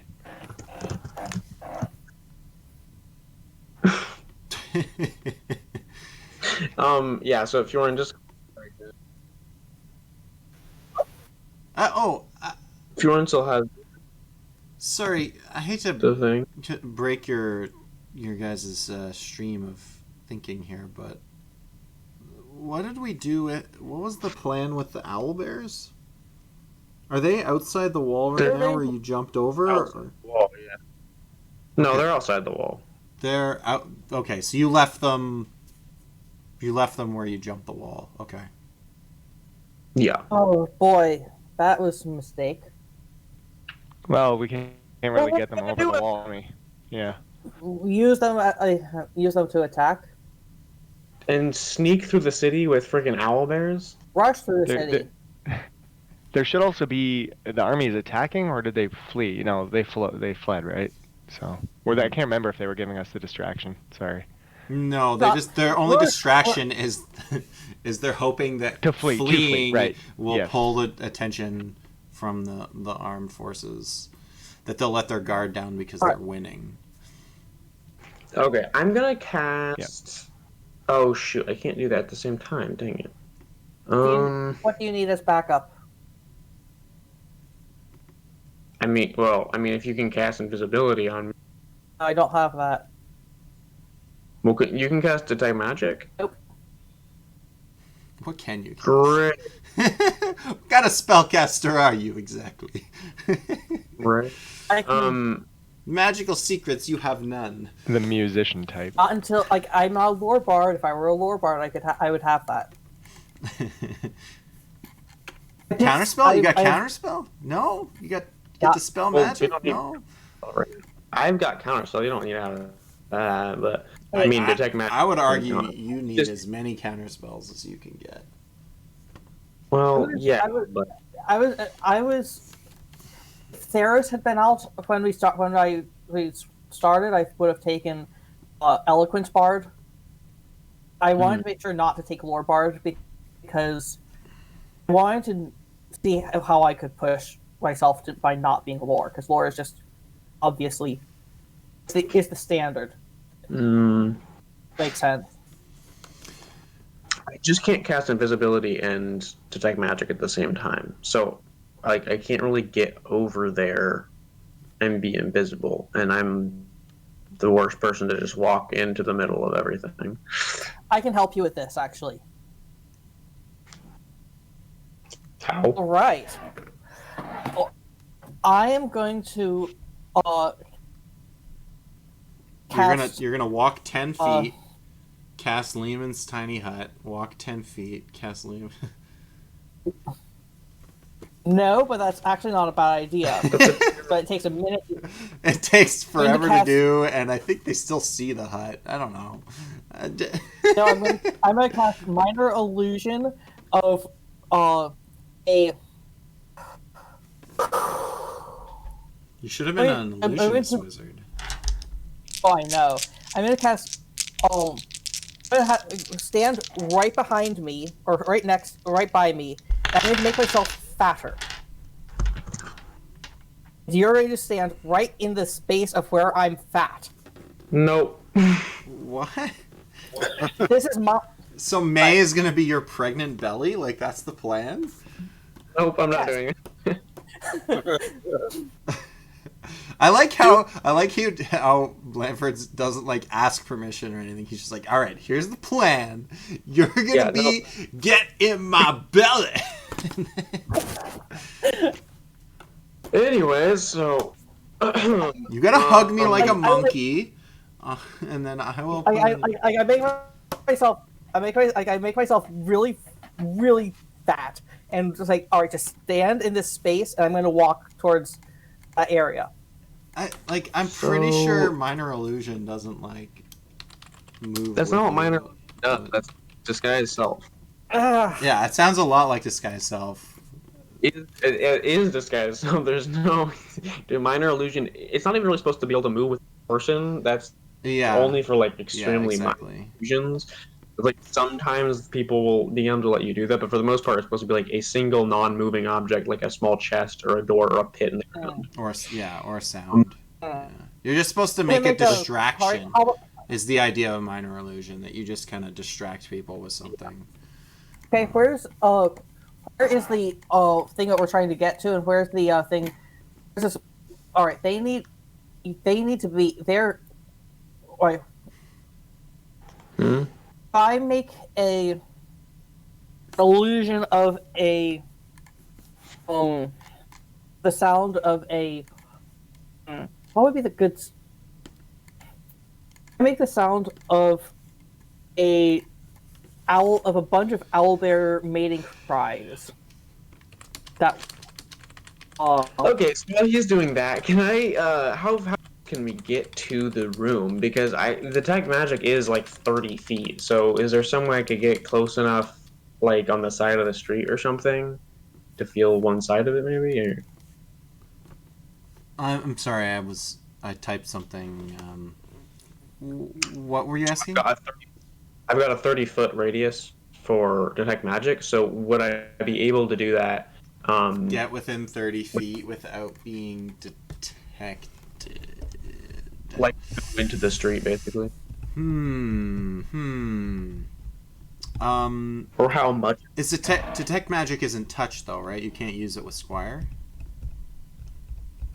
Well, oh no, it's like around me. So you gotta actually get within 30 feet. Yeah. I mean, you're gonna have to be rolling some.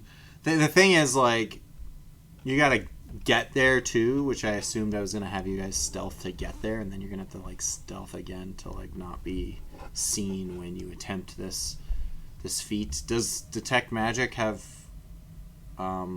somatic and verbal components? Well, not after it's cast. I mean, you cast it and then it lasts for. Oh, like, I see. minutes. You cast it and then you just have the eyes, basically. As long as you're within 30 feet, you can see the magic. Yeah. That's right. I mean, I think there'll still probably be a stealth roll involved to see if anyone catches you attempt this. But I mean, it's a city. I figure you can probably get within 30 feet while hiding behind, an old newspaper box or a phone booth or a fire hydrant. I'm joking. The fantasy equivalent, a box of crates. I didn't realize we were in the modern age. Okay. Yeah. You slip up behind a lamppost, stand sideways, and immediately become invisible. Yeah, I mean there'll be some stuff there. Yeah, 21. Jeez, you're stealthy boy. Well, you're not a boy, but Stealthy girl. Stealthy person of can I say person, or is elf, or are you an elf? Girl's fine. She's a female. Um, So, yeah, I think at 21 you're able to the sneak by some stuff, but you are kind of like leaving the rest of the group at this point, so you're splitting up a bit.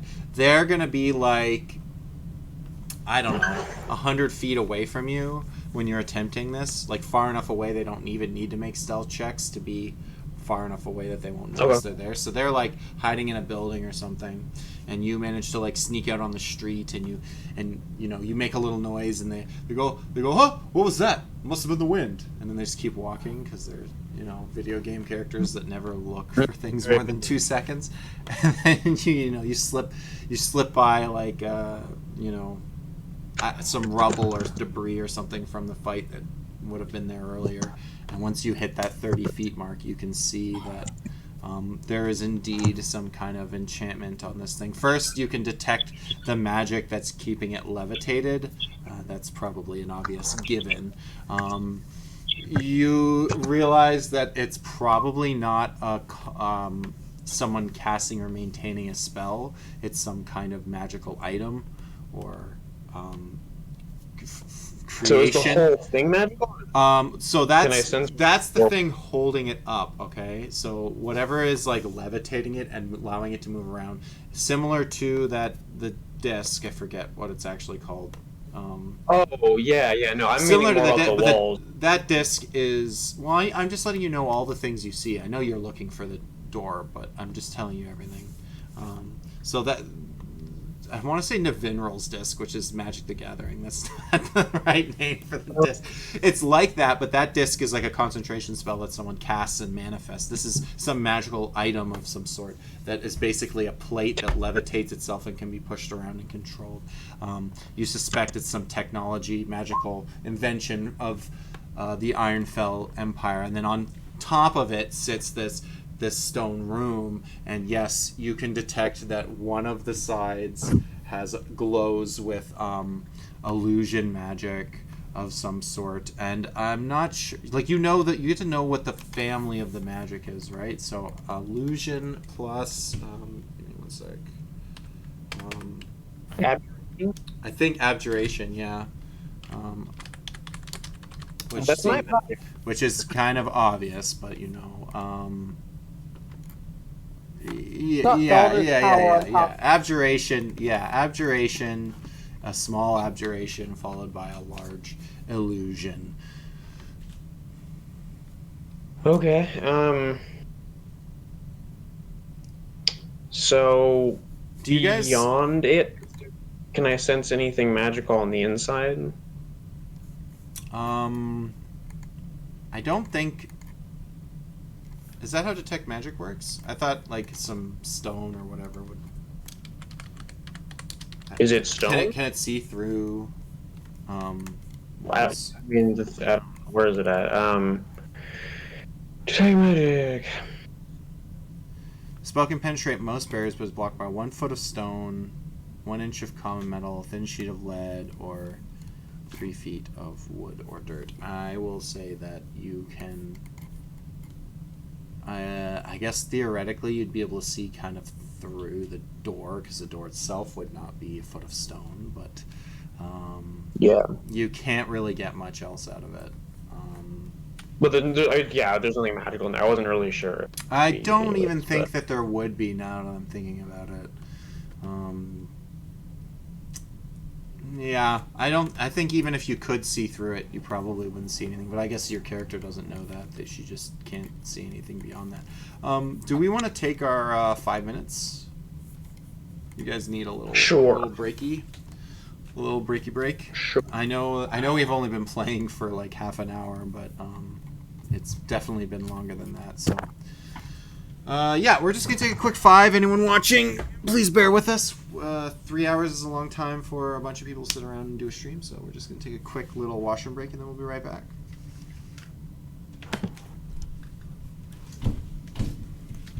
Oh, I did my.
I'm back, but just eating some food.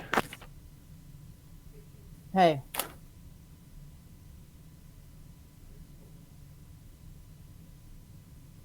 Oh.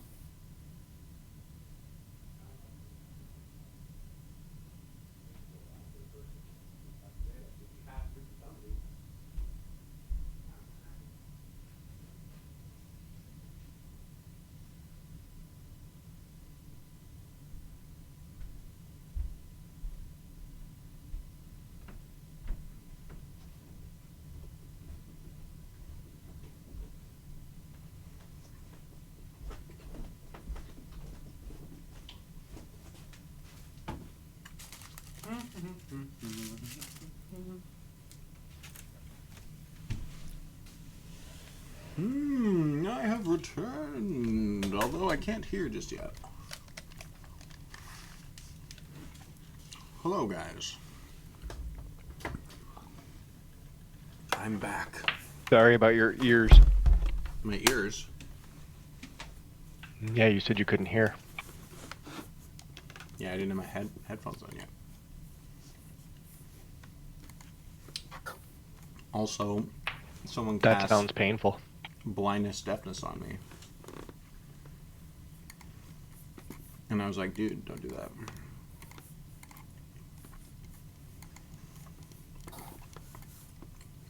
Hum diddy hum. Where are we? Oh, yeah. You guys are deciding if you want to just, like, kill some people. Yeah. I'm all for it. Violence is always the answer.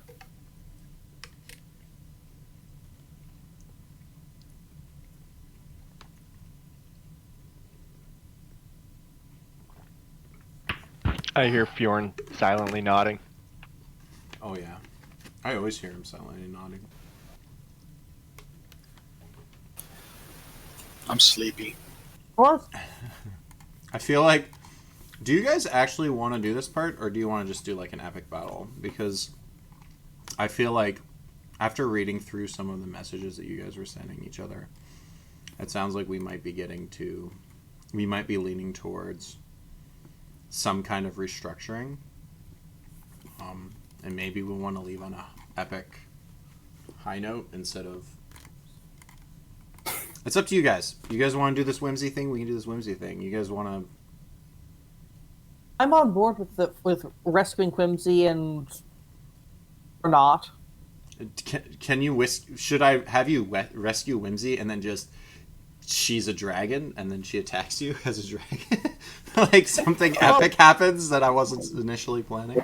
We get close That, to it. like, you could, like, my idea that she's the sorcerer is entirely a valid answer.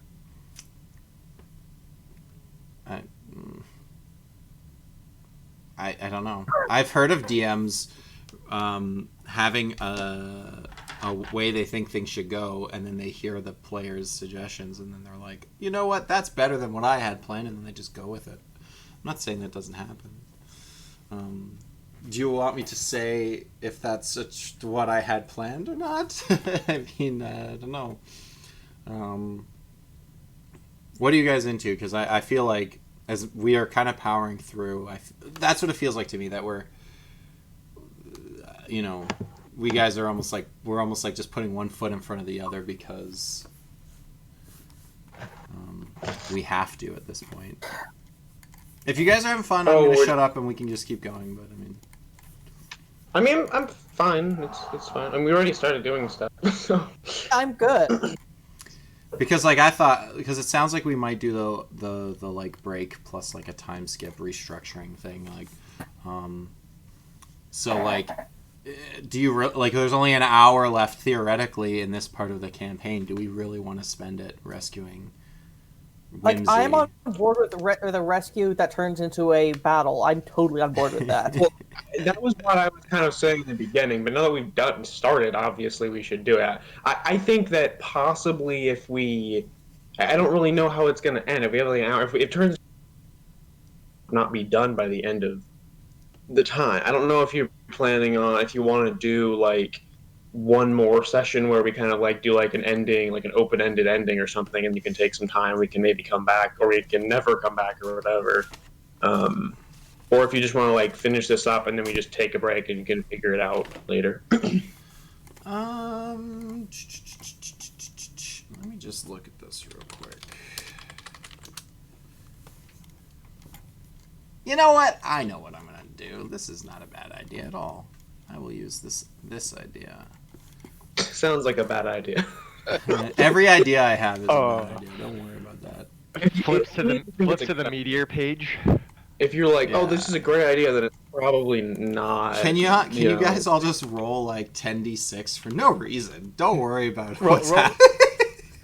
Roll 10d20 and just, or 15d20 and just, yeah. No, that's how much you don't fall. It's meteors, guys. Fall for it. I realize now the really obvious thing that I should have done a second ago, but that's okay. 33. You That's not enough to weren't kill supposed to Bjorn. really roll anything. It's okay. It's okay. You didn't have to roll anything. Okay, so what I'm gonna do. I'm not gonna do anything. I'm not doing anything. I swear. Don't worry. I'm not planning nothing. I'll worry about how this ties in later. It doesn't really matter a whole lot.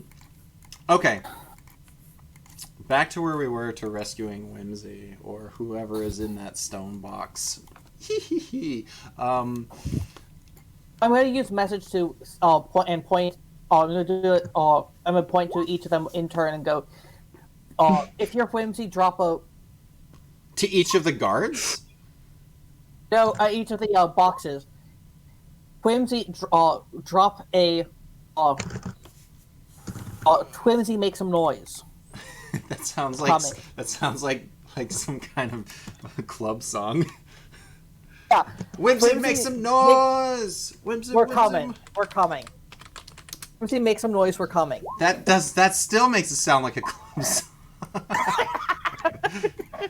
Yes, I'm a bard. I just want to. You're you're casting sending No, I'm using message. message. I have no spell slots for sending. Okay, because I'm not sure if message is capable of going through stone walls either. It is. No, it has the same I don't- limitations. It I really, don't- I'm not thinking of that. 1 I'm foot of just trying- stone, 1 inch of common metal. Yeah, I was like, it's a cantrip. There's no way it's stronger than I'm not- detect magic. I'm not thinking of this. I'm not thinking of this. I'm just. it really. I'm- depends on Sure, if you can cast go- message, and it, I don't know. I guess it bounces off the bricks. I'm not even really sure what happens if it has nothing to hit. I think technically you can't cast a spell without a target, so I guess they would just fail each time you go to do it. Yeah. Okay, I'm gonna send my dear little owl over to everybody else with a note, I guess, because I'm kind of like 100 feet away or whatever. You guys can And I'm message just each gonna- other. That seems like a smart thing to do. I don't have message, so Okay. my owl. And the owl is just gonna have a note that just says, "Okay, I'm gonna just dispel the wall." Okay. Choices are being made. Love this. All right. And I give him like a minute to respond. Sure. Let's get going. Let's do this. So you're going to use message on May this time and tell her green light, let's do this. Yep. Okay. I'm going to prepare. I'm going to prepare a spell. For as. I'm going to prepare. I'm going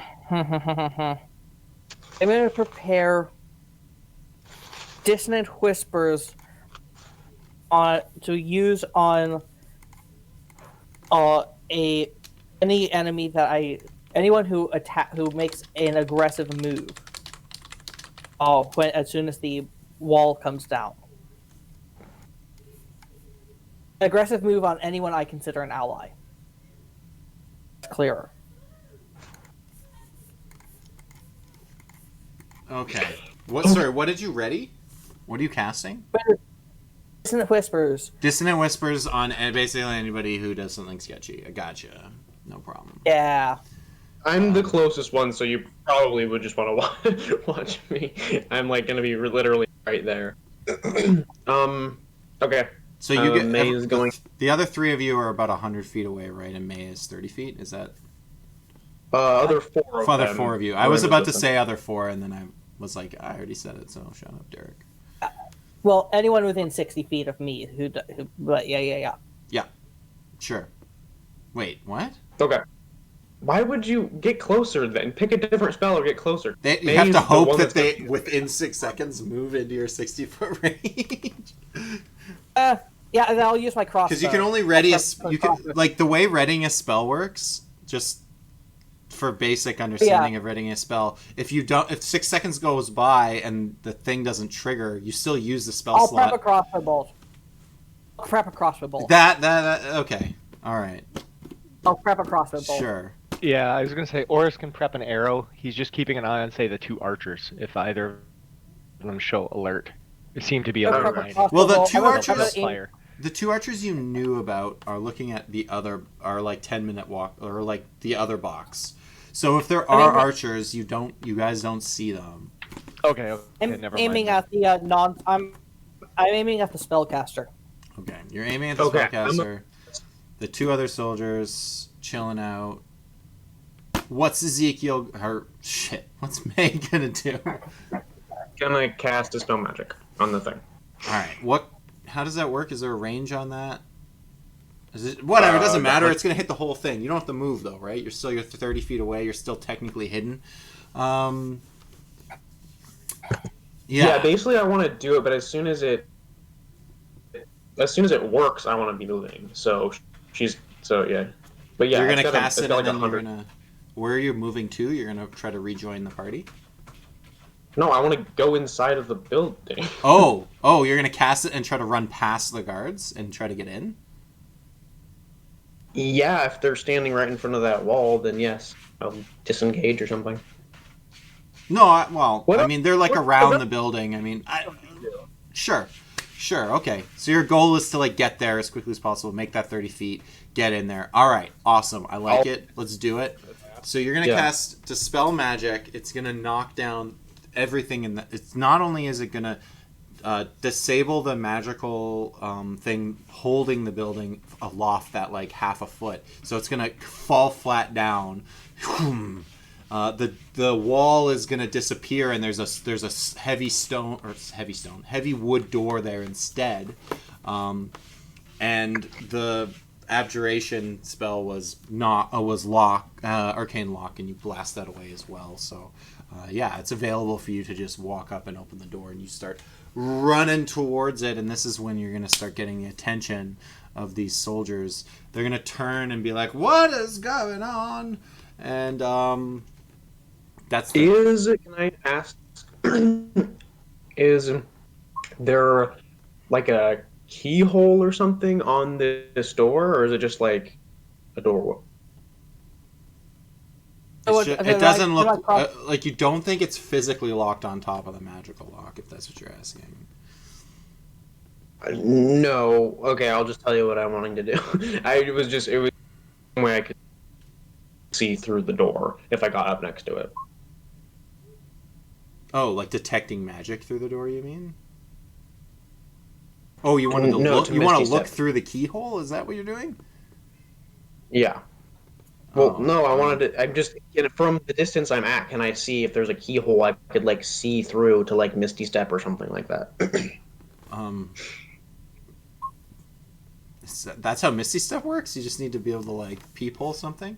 I mean, it doesn't have a lock other than the magical lock that was on it, but I guess I don't know if the goal is just to like see through a crack or something. I mean, I guess you could probably do that. You can also just open the door. I'll just run and I'll disengage and I'll run and I'll just blast through the door. I'll say if you want to do the Misty Step thing, I'll allow it. If you want to run up to and then Misty step through the door and arrive inside the room, I will allow it, if that's what you want to do. I mean, if it's not locked, then whatever. I'll just open it and then slam it behind me or something. All them free actions. Free action, open the door. Free action, close it. Go, go, go. All right, so, yeah, I'll let you get your 30 feet.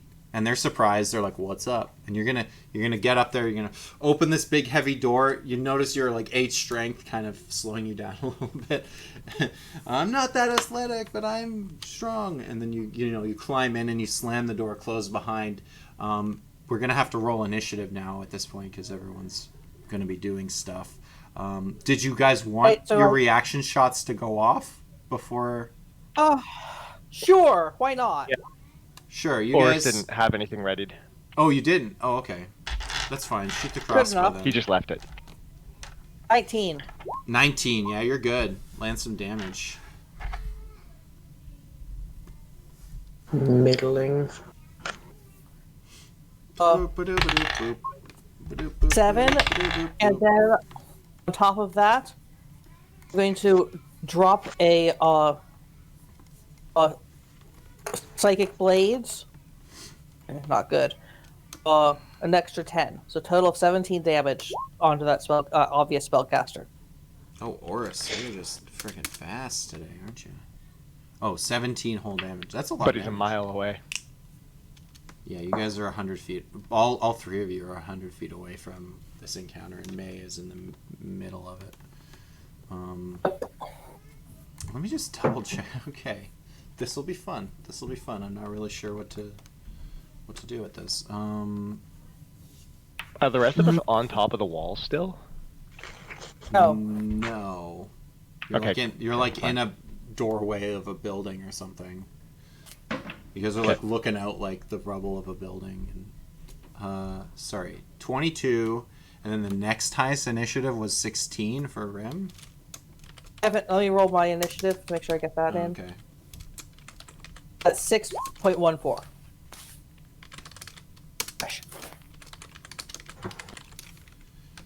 Oh, that's bad. That's not a good roll. Then it's May. That's with a +3. That's with a +3 initiative.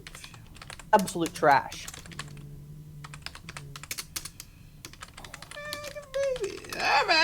All right. So you shot for 17 damage. We're gonna add that on top of the amount of hit points that whatever this is has. Oh boy. Okay. What time is it? Okay, we got time. We got time for fighting and combats. Okay, so the last thing May sees before we drop into initiative order is it is a dark room. And you... Sorry? Obviously it's a dark room. So, yeah, you got into this small cramped space, and there appears to be, you suspect 2 humanoid bodies in here, like people. But you don't know much else about it yet at this exact moment. And neither does anybody outside. They don't know what happened either, other than it's fight time. Oris, what would you like to do as these soldiers are drawing their weapons, and that one without weapons just took a bunch of damages, got hit with an arrow, and then blasted with psychic energy? I'm gonna shoot 2 arrows from far away where I'm standing at the guy that just took hits from Blandford as well. Okay, sounds good. 14. Can I use... Okay, does that hit? A 14 does not hit. Okay. If I use my key to plus that 2, how are we handling that? I forget. Okay. You tell me if I can do it with key points. You don't need to spend 3 key points. That's all you know. Okay. I will use 2 to make it, I guess, an 18. 2 will hit. Yeah, an 18 will hit. Okay. 6 That's points 6 of damage. And I'm not Kensei shotting because obviously I use key points, so I could take the 3rd shot. Yeah, sounds good to me. From 3 shots. Let's go. Do not miss your chance to blow. This opportunity comes once in a... Uh-oh. 22's good. 12 points. That's a good shot. Nice. And I guess I'll just stay roughly where I am. You notice the like arrows going in and the person reacting in pain, and they're just kind of like taking it, then bleeding out. They look hurt. They look almost like they might be in the bloodied state, but at the same time they don't look like they're hurt. You'll understand very shortly. Actually, you will now because it's their turn. The soldiers have their turn next. They now know that there's a group of like 3 of you. They're like, where did you get them? And so the 2 soldiers are 100 feet away. They're going to move up to you guys 30 feet. Screw it. They're going to just run the full 60, I guess, because I don't see them being able to do anything. They could throw a javelin. It seems terrible. Yeah, they're going to run up to you guys. They're now only, I guess, 40 feet away from the group of you guys. Blanford, Oris, Fjorn. You guys now have 2 of these armed soldiers about 40 feet from you. That's not the scary part. The part that's interesting is that the person you've been shooting at is not actually a person. And what? And as they take the arrows are in the body, but then they kind of like fall out as the form of this person starts changing. It gets larger, bigger, scales. Boom, boom. Young white dragon is now in the middle of the road, and flexes out its big ass white wings, and it lets out this bellow. I realized I could just make someone a dragon because dragons can look like people, so it's pretty badass. Now it's a dragon, but it does have damage on it. You did hurt it some amount. But it is a young white dragon. It's not like an ancient rank challenge rating 20 dragon, but chromatic dragon. Yeah, I could be a little off on what the dragon. I'm pretty sure dragons can look like a human. I'm pretty sure this is a thing. If it's not, I'm making it up for me. It's fine. I'm joking. I mean, yes, it is true that chromatic dragons in DM in the monster manual they don't have that ability for some reason. Metallic ones do, but no.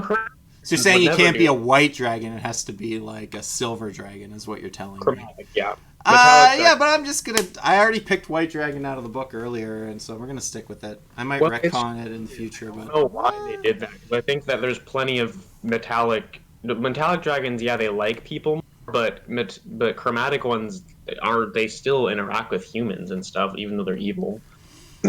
So it's a metallic one that was looking like a human and then made himself look like a white one. Maybe. You're questioning my DMing. How dare you?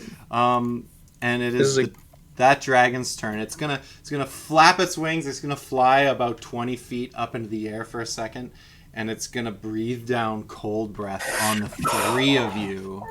I'm gonna say he even manages to catch one of his soldiers unawares. The soldier just like not really. One of them has to make the save as well. So the 3 of you, Blanford, Oris, and Fjorn, if you can all make a Constitution save for me, is this cone of cold. I guess it has to fly forward because the cone's only 30 foot. It's gonna fly up and it's gonna 15. Nice. That's what you needed. The soldier fails. A con throw? Constitution, yeah. Oh boy, you guys are gonna take some damage. You guys are gonna take some damage here. I'm not gonna lie, it's a lot of d8s. I'm just gonna say that. It's a lot of d8s. Brings them solid. Let's see. Oh, I failed bad. Saw that number, right? So it's 28 cold damage unless you made the save, then you take half. So you're Blanford. Ezekiel didn't have to make it. I guess Rim would have to. So that was Rim's. Okay, yeah, you're right. Rim would have got hit by it too. So it was 28 to Blanford, 28 to Oris, and 14 to Fjorn. Is that enough? Is he down? And then Down. well, help someone has a potion. God, that's not really that much damage. And then the guard failed as well and took the full. So I'm sorry. 28. So I think Fjorn and Rim both succeeded, right? Yeah. So sorry, and Rim only took 14. So 14, 14, So- 28, 28. 14. Okay. Still a lot of damage. It is a lot of damage. It can only do that every so often, though. So one of the soldiers took the 28 damage, and then they have this many hit points. Okay. And the soldier's like, "What the hell?" He's like caught in like frozen ice or whatever. Frozen 2. Frozen ice of all the types of ice, the frozen kind. And that is the end of that dragon's turn. It's going to stay kind of aloft, like a couple, like 10 to 20 feet in the air, just like flapping its wings, making a mess. Next up is Rim. Oh, okay. He's like, it's so cold. I mean, yeah. They thought that I was given a potion, right? I think I don't know. Are you on the ground? I'm down. Oh man. And you're the healer, so I'm hoping between Oris and Fjorn there's some way to get you back up. Otherwise you just gotta roll a nat 20, my friend. Oris is just running away. Is this it? It's not a TPK, it's an Oris leaves the party to die. Okay, Rim is going to do a medicine check. Okay, yeah, sure. Although, I always thought this was interesting. If you're bleeding out, you can roll a nat 20 and get back up, right? But if you do the medicine check, then there's no way. You're stabilized, but there's no way of getting back up at 1. I always let them if he rolls you don't have to. I'm just saying I normally. Well, that's what I'm saying. Yeah. Like, shouldn't they get to still roll their death saving throws, but they can't die, so that there's the chance they could get back up? That's why I think it's weird. It's like, oh, I'm dying, but there's a chance I get back up, and then someone goes and administers first aid, and now there's no chance you get back up? Why is it worse?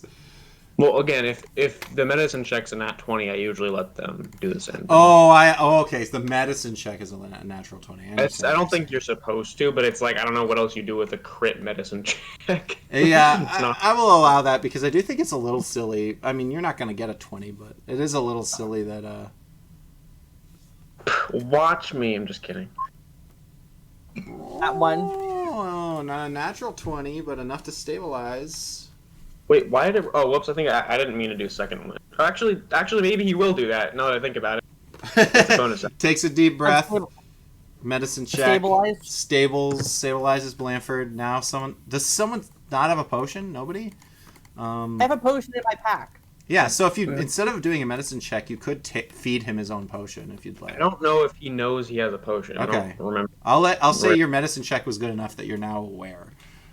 If you wish to possibly do that on a future turn. Rim's just going to pick him up and start moving into cover or something. Alrighty. Wait, I have a potion. I forgot. Okay, well, you can do it whenever. No one needs him up. I mean, he can just sit out the fight. He has like 2 potions on her, but she's the furthest possible person away, so. Throwing mine. Okay, that's his turn. So yeah, he'll go into cover, and I mean maybe I don't know what the cover looks like, but he's gonna drag his corpse or dragon his corpse. Okay. Yeah, he's not dead. He's still kicking. Rim thinks he's dead. He knows that he's like he thinks he did a good job, but he's like, I'm not gonna. Yeah. You immediately tourniqueted the bleeding, even though I don't think you're supposed to do tourniquets. Rim's already closed his eyes. Rim's asleep. He's like, I wish I was back in the Shadowfell being eaten by hags. No, I mean he didn't close his own eyes. He closed like. He was like he did the death thing. Like, oh, he's gone. There's nothing we can do now. Look at how much ice is on him. He's clearly dead. May, it is your turn. You're in this room, and there are currently two human, mostly naked humans just standing there. They seem surprised that you're in there. Who are you? Who are you? Yes, who are you? May curses in Elven. Seriously? What do you mean, seriously? Hey, what the matter? Who are you? Tell me your name. Oh, do you know Mother? I don't know why they're old suddenly. Do you know Mother? Yes. Do you know Mother? And they start walking to. They start walking to like. It's already tight enough space in there, but they get a little bit closer, and their eyes have this glow to them. That when you get a good look, you are not entirely aware of what's happening outside the room, but you did hear what sounded like. Direct.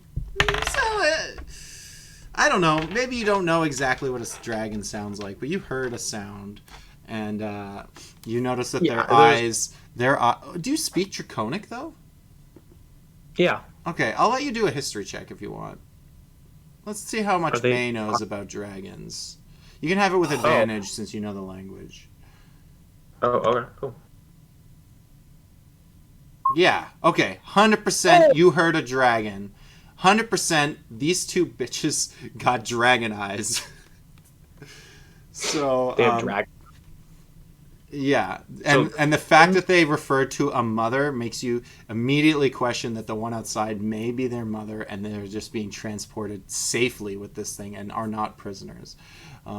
So these are dragon children that they are turned into. They are probably going to. Yeah, if you anger them, they're probably going to become dragon wormlings and fight you. Okay, so May, quick thinking May, immediately goes. I am your mother. Yeah, sure. Give me a deception check. Give me a deception check. Okay, if I say get a lot of inspiration from the grave. If I say it in Draconic, can I have advantage? Or? Yeah, actually, yeah. If you say it in Draconic, yeah, you can have advantage on that. I am your mother. Oh man! I knew I needed that advantage. So instead of saying like "I am your mother," you accidentally say like "I love carrots" or something like that, and they just look at each other and they're like, "Oh, so I can do it again then?" I'm sorry. So I can say it again then? What? Because you said I just said it wrong, so does that mean whatever, I was joking. Okay, so you get more rolls.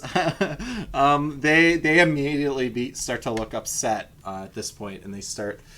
You can see that they're starting to take on that form change into their dragon form, but it's still technically your turn because their turn is much later in the round.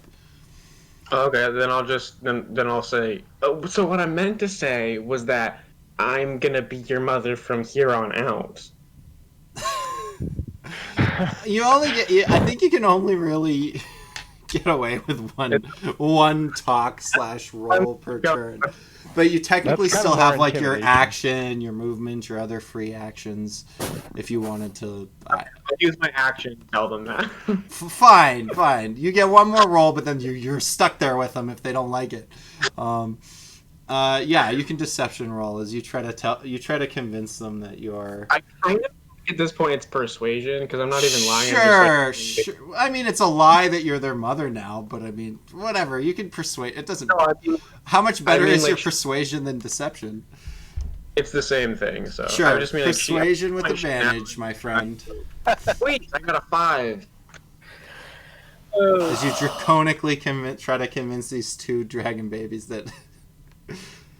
My daughter has this book where this baby bird goes around trying to ask things if it's their mother, and it asks like a dog, and the dog's like, "I'm not your mother," and then it asks like a giant like like a construction digger thing.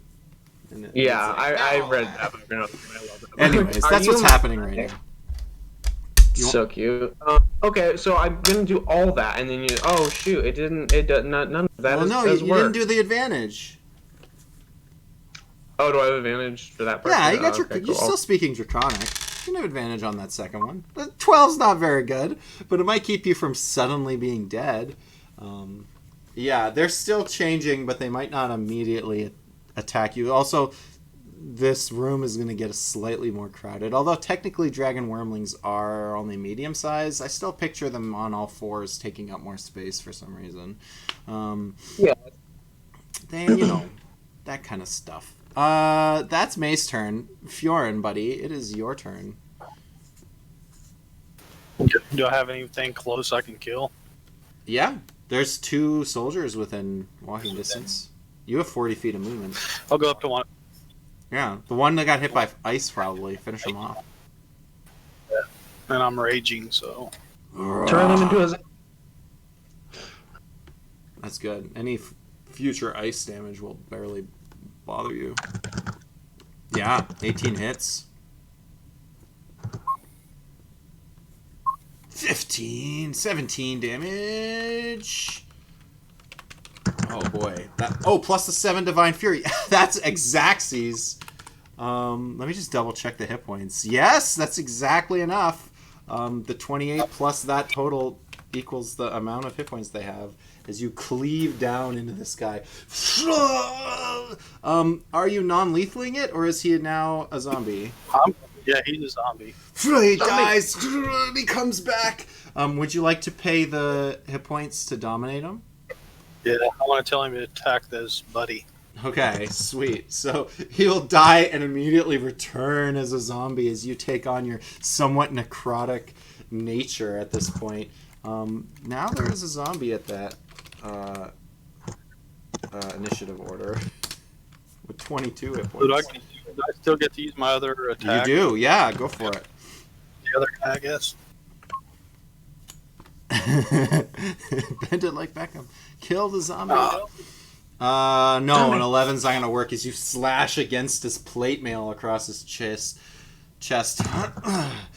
But he does see his friend go down and then immediately get back up, and he's like, what the hell? Is that your turn, Fjorn? Yep.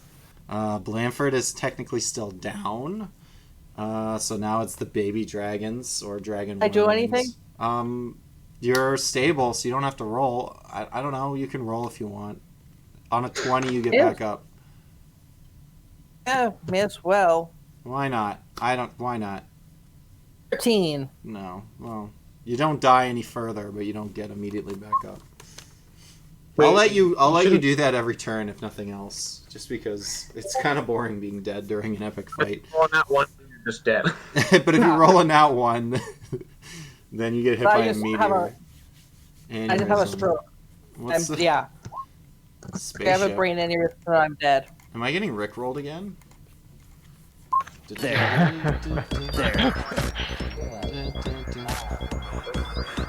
I could No, what? I don't do that. It's stupid. I could build that now.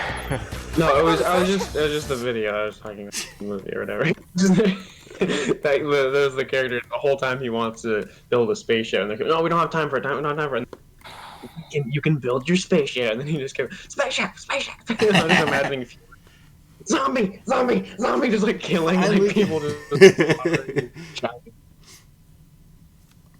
Well, you got a zombie. Yeah. I'll even say that. So the 2 baby dragons they finally shift into their wormling forms, and they're staring down May with this menacing glare. I won't have them attack because they would have been surprised normally. So, although you may have shaken them out of it by pissing them off enough, they won't take their turn this turn. Before we jump back to the top of the order, because it's awesome. Before we jump back to Oris, the one soldier that's fighting Fjorn there, he blocks Fjorn's attack, and he's preparing to do something, and then he notices he's unable to take a step. And why is that? Because there's a swarm of rats on his feet that have somehow found its way here and have decided to assist as 2 swarms of rats. Blanford, if you'd like to roll their attacks, attack this guy at their feet. Just a moment. I need to pull up a swarm of rats. Where did they come from? They were from Where last did they- session. Well, you sent them here, right? You sent them to this location, Oh, right. and they rolled. They both rolled nat 20s on their stealth. Like I physically rolled 2 20s in a row, so they were able to kind of stay hidden until this exact moment when they came out to assist dead Blanford, mind you. But technically, because it's from the bag of rats, it doesn't care that Blanford's unconscious. He's not summoned from that. It's from him from the bag, so they still exist. And so yeah, if you want to do some swings and pull up their stats, you can attack this guy.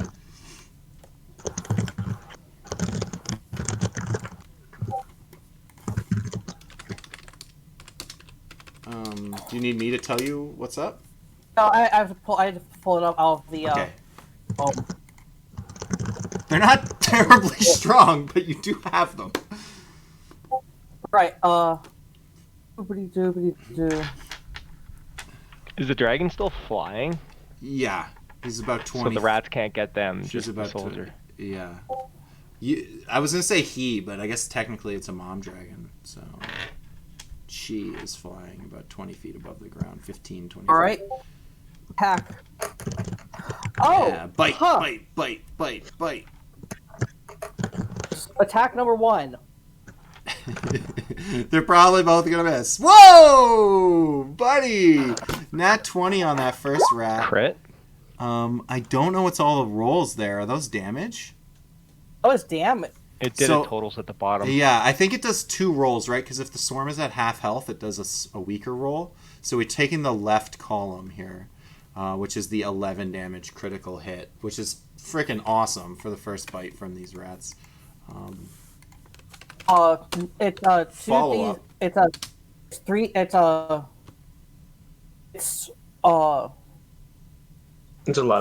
It's 7. It's It's just 11 2d6 total. piercing.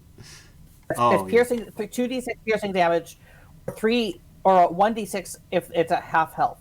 Yeah. Yeah, so the So ones technically, on the the left 5 was a way better roll than the 2 and a 4 on the other one. But I mean, we're still going with the left Whatever. column here at 11 total because it And was the second 46 damage with the crit. All right, yeah, Okay, go and the second. second rat. They only have a +2. All right, and that's the attack. Roll. Yeah. I made a mistake. All right, and that I'll- hits. 2d6. I didn't think they were Weird going it to didn't hit. include damage with that one. I don't know. I hit the wrong. I didn't hit the button. The world is that's, weird. An extra 5. 5. Nice. 16 point of rat damage as he's getting crawled on by this swarm of rats on his feet, and they're biting him, and he's like, "What the? This guy's freaking out." He's not terribly freaked out by the dragon. It's because he kind of probably knew about that, but he is freaked out because his friend is now a zombie, and there's rats crawling all over him. What's happening? I don't know. Oris, it is your turn. Are you bloodied? Yeah, oh yeah. Okay. I wasn't even at full health and I got hit for 28, so even if I was at full health, that would still Well, bloody me. keep though. in mind, the dragon won't do that every round.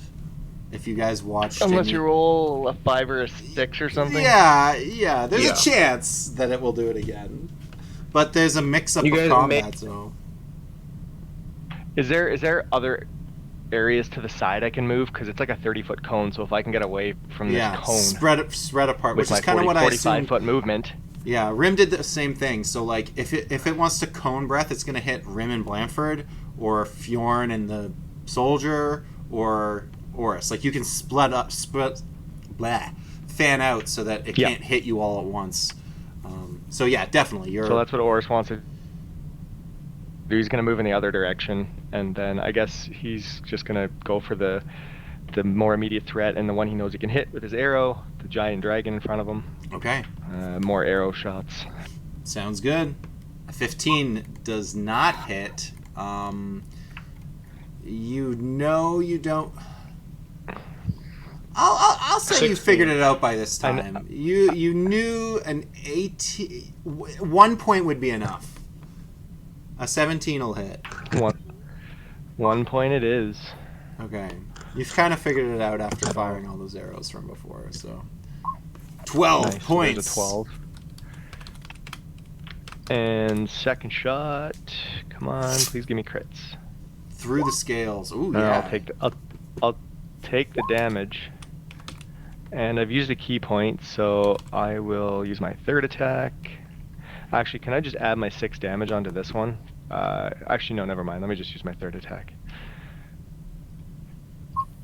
Yeah, okay, that's fine. I'm not gonna burn any more key points to make this one a hit. So, but I've moved to the side, so we fanned out, right? So Yeah. I'm kind of off to the side on my own. So Sounds good. Sounds good. Yeah, you did the 2 arrows sticking into it. This time, the arrows are staying in there, and you can tell that it's like actually getting hurt this time instead of like, it's just my human form, I don't care. Now the dragon is like taking damage, and you get like 1 in the wing too, and it's kind of like, and it's looking at you menacingly. Soldiers' turns. I'm gonna let the zombie go first. Do you want to do the zombie damage, or should I do it? Go ahead. I don't even know what it uses. So. I will roll off for you, but I will let you know what's up.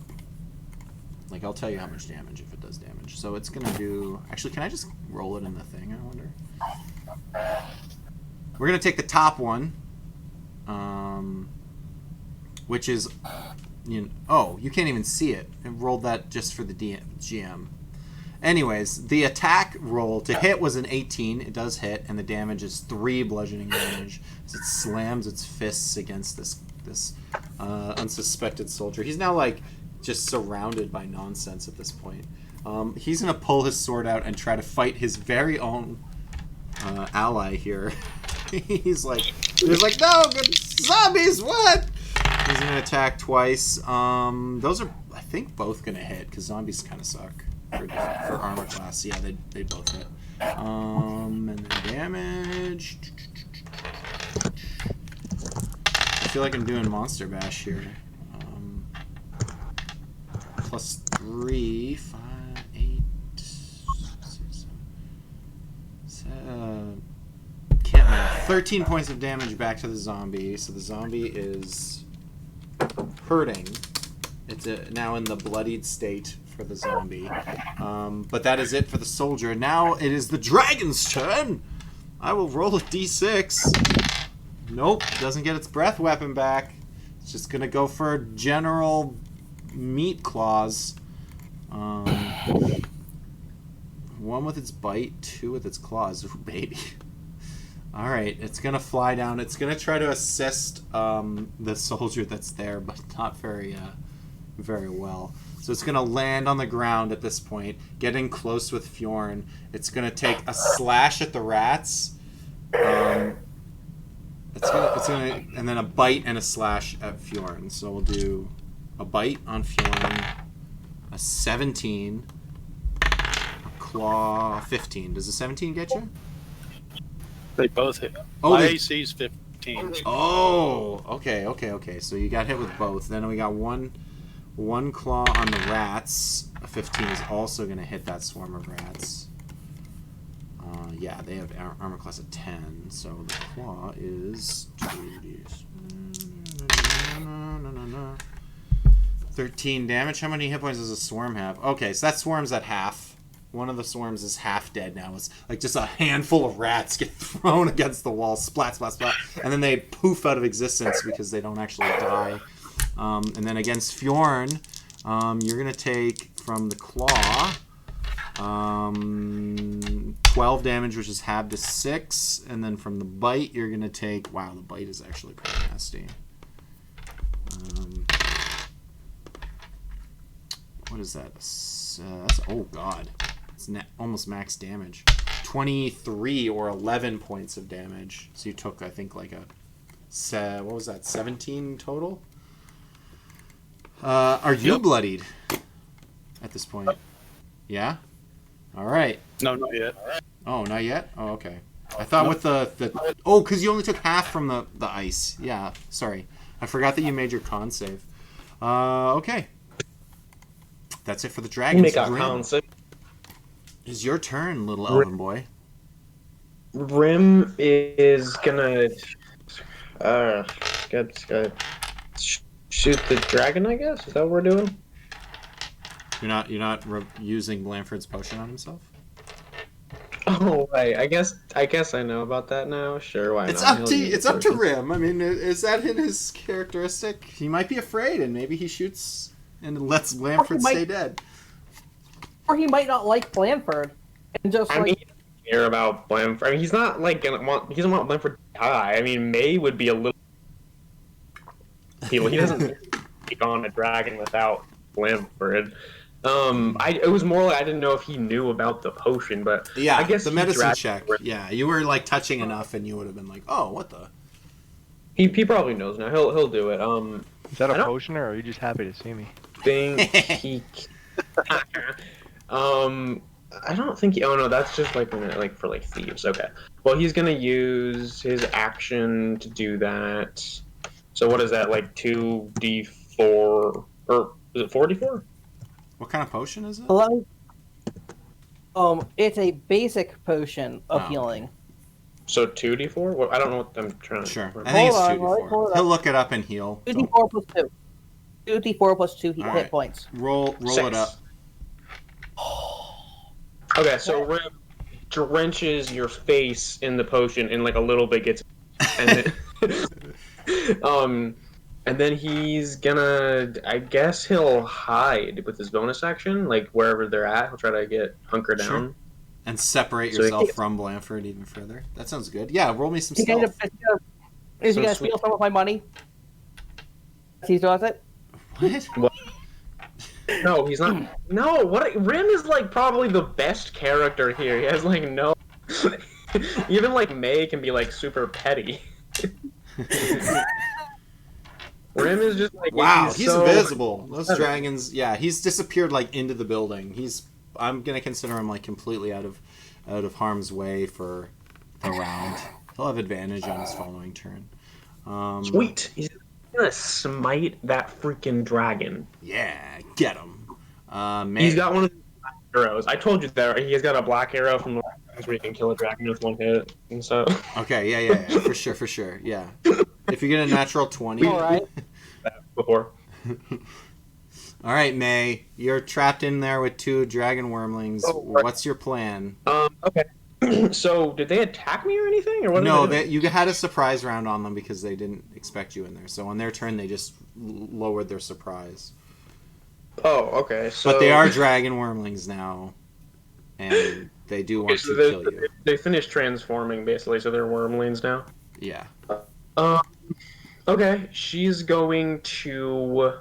I guess so. They look like they're gonna attack her. Like, what is their stance? They're aggressive. I mean, it's dark, but you have dark vision, so yeah, they don't look happy. Yeah. You know enough about dragons that these dragons be wanting you dead. Okay, she's going to. Okay. Why were they transporting 2 dragon babies in a box? That's for another time. Whimsy's in the other box. That's all that we know. But this is fun. Fireball? Fireball. No, I'm inside the building. Sorry, I'm just thinking. I'm trying to look at the spells I have and see if I've got something I can do here. I guess she could just try to kill, like, maybe she can kill one of them, and then the other one she'll be like, "Oh, same to you," and then it'll stand down. I don't know how much health they have. They don't have that much, I feel like, with wormlings, but it's not like she can deal like a freaking ton of damage. Just step outside the door, pluck the ball of fireball from your neck, put it in the door, close the door, pop. Yeah, but then she just murders both of them. She wants to raise one of them, or both of them. You want them to love her? No, they're dragons. Wouldn't it be awesome to raise a dragon? I'm sorry, is that just like crazy, or Of course it's awesome. But these guys are chaotic evil, and you're gonna fight their mom. So I have a feeling. I support you. Animal handling. The best. I'm trying to think of the best way to do it because I'm like, for one, she already tried convincing, and they're not that she was their new mom, so that didn't really work, which I didn't know if it was gonna anyway. But with the I'm not sure if she kills the white dragon, maybe they'll be more inclined. And again, it's not really going to be very easy for her to just slay one of these and then go back.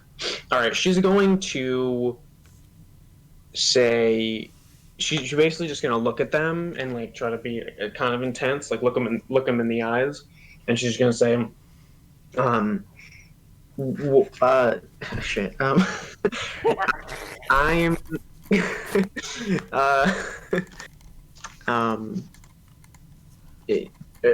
Actually, she's just gonna say, well, I've heard that dragons respect power, huh? What? Dragons respect. You just want to know if they respect power? Well, sure. And if they're not going to respond, then she'll kick the door open behind her, and she's going to attack the mom. Attack the mom. So you're going outside. Yes. Okay. Does that work? Yeah. Okay. So just fireball it. You say, I'm gonna kill your mom and then you'll love me, and then you step outside and you fireball the dragon. The big dragon? She was saying, yeah, sure. She didn't say I'm gonna kill your mom and you'll love me. She said that, she was like, okay, well, I think that that dragons will respect power, so she's killing your mom to show she's more powerful than their freaking dragon mom. Yeah. I paraphrased. I'm gonna kill your mom and you're gonna love me. It's not about love. Fine. You respect me. You respect me so much that you'll love me eventually. Sure. I'm just paraphrasing. I know that's not what you said. I'm just being a dick. Go ahead and cast fireball on the white dragon. It's large enough you can put the fireball somewhere that only hits the white dragon. Well, yeah, it's up in the air, so. But it came down to fight Fjorn and the swarms. How far is it from me? 70 feet, because you got dragged after you were 40 feet away, and the rim dragged you a bit. It can drag you probably 20 feet, we'll say, or 15, I guess. Okay, technically. good to know. Wow. Good to know. Wow. It's a dex. Dex save. All right, young white dragon. They have a plus. Oh no. +3. Oh no, that's a natural 1, my friend. Boom! Completely ignites, taking the full 32 points of damage. At that point, the dragon collapses over to one side, gets back to its feet. It's still standing, but damn, it looks like it's hurt. You can see a big scorched burn spot on its body where there's no more scales at that point, and it screams out, but like a good dragon scream, not the one I just did. May is gonna, once it gets back up, she just kind of looks over and winks at it and go, "Oh, sorry, I thought you cold damage, right?" Yeah, I got cold immunities, not fire immunities. What you doing? I'm so sorry about that. Awesome. Is that May's turn? Yeah, that's it. All right, Fjorn, you're up. Zombie time. You got a hurt soldier surrounded by rats, and you got a dragon. You got a what? You got a hurt soldier that's surrounded by rats. Hit the soldier. And a dragon. Okay, going for the soldier. Get him. The dragon's on the ground now. Go after the dragon. The soldier you can take with your zombie and stuff. Okay, that makes sense. Yeah, I'll attack the dragon. All right, attack still the dragon. On the ground? Yeah, it has to land. It would have given you an attack of opportunity if it wanted to fly away again. 24, yeah, 100%. You're good. Yes. 15 points plus the extra damage.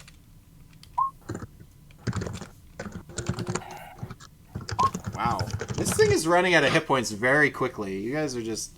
I know. I'm like, does it become a shadow dragon? That'd be sweet. No, I don't think so. I don't think dragons can really become zombies. They're like magic creatures. That's the lowest I've ever seen your lowest amount of axe damage I've ever seen from you. Still, Well, you cleave. That's a right? total of, what is that? 15, 22, 20, almost 30 points of damage as you cleave into this thing. Boom, boom, boom. It's not as big as a fireball, but it didn't cost you any spell slots. As you chop suey this thing, you're like halfway through one of its wings, like and it screams back. It's screaming at you, pissed, not dead, but really hurt. Blanford, you're up, my friend. I stand up, walk forward a bit, say, "Heal, boy," and cast Phantasmal Force. And cast heal. Healing word. And I make it feel a bridle, and what's the thing? Like a saddle and a whip lashing it. What the fuck? Like a rider with a whip lashing it. What save does it need to make? Terrible. It's a dragon. That's not gonna work at all. An intelligence saving throw. Intelligence saving throw.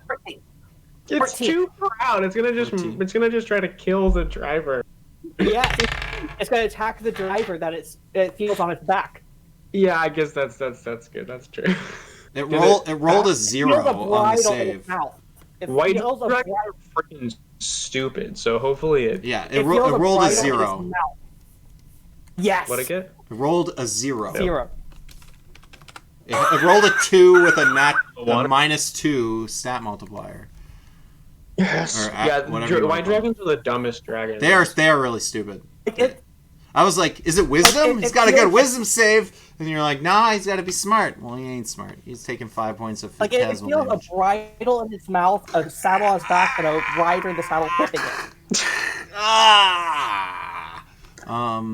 Is tempted to go back into How human bad- form just to like break out. Is that Blanford's turn? It's still standing. 5 damage was not lethal. Yes, but I just wanted to give the heal boy. Who was up? But it's a mom. It's a mommy And- dragon. The dragon babies, as they pile out of that stone room into the light, you notice that they're like freaked out by the like brightness of the day, like they haven't seen it maybe possibly their entire life, you're not sure. Either way, they seem immediately freaked out, but then follow up by swarming May and attacking her. I'm gonna have one do a breath weapon and one to do its bite attack. That's all it has, is a straight up one bite attack. Wormlings are much weaker, so the bite attack coming in hot first is only a 12 to hit, so I think you're okay. And the cold breath is a con save, if you don't mind giving me that, May. Ooh, that's a failure. It doesn't do that much damage. It does some, but not as much as the other big ass breath weapon. Let's see. Oh boy. Those are some big rolls. Those are some low rolls.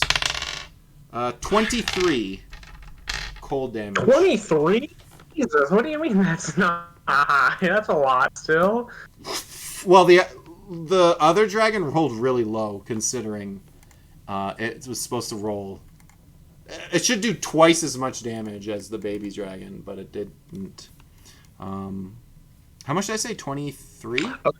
That's about average. Her The big dragon was supposed to She was supposed to average like 40 damage. So I mean, you guys kind of got lucky with it going under. she's okay. She takes like about 5 damage. The rest of it wipes away her shield. But she takes it like a champ. She's just like trying to be like she just like look at your freaking mom. She's freaking out like someone's riding her or something. What's that all about? Next up, Like you're totally claiming full credit for what I'm doing, and you're right. No, you didn't. I did way more damage No, than you. for making her go crazy. Oh, I guess. Rats time. No, I mean she's just trying to intimidate them. She's not. She's like we're gonna take your mom down. So like obviously I'm more powerful than her. Swarm of rats. You got one at half health. So just do 2 rolls, and the second one will be the less damage if it connects. 2 swarms of rats. And then Oris, what would you like to do? Assuming the soldier will still be standing, even if the rats attack. Even if they land 2 criticals at max damage, he'll still be standing. So you have The dragon is still around as well. Yes. yeah, Everybody, dragon nothing is dead focused. yet. Everything in this combat, even the one soldier, is back as a zombie. Oh yeah, dragon is the focus for sure. Okay, go for it. With the bow. Oh, Nice. Not a crit. almost. Where's the rat? The rats. You can still attack with the rats, Blanford. Oh, Yep. I'm just doing them both hold at on. once. Okay, 12 points of damage. It's still standing. It's still fighting. Has some hit points left. First one, Kill it. 13 to hit.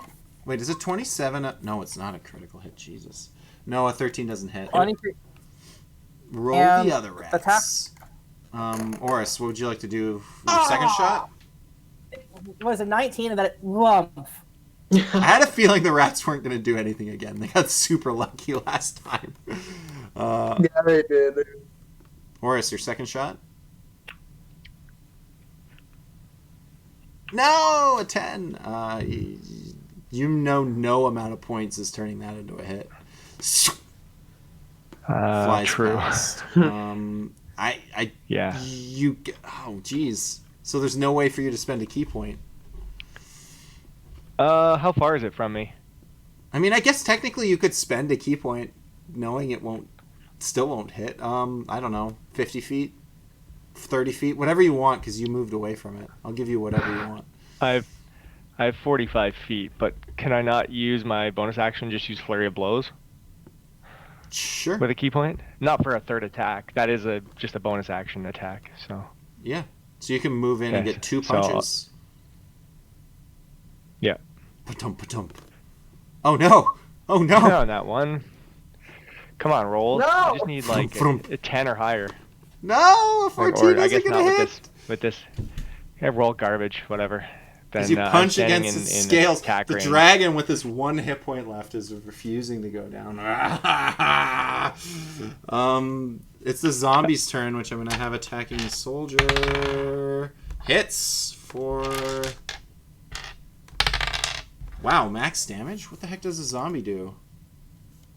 Wow, 7 points of damage to the soldier from the zombie. That's a good zombie. And the soldier's going to turn around and attack that zombie right back.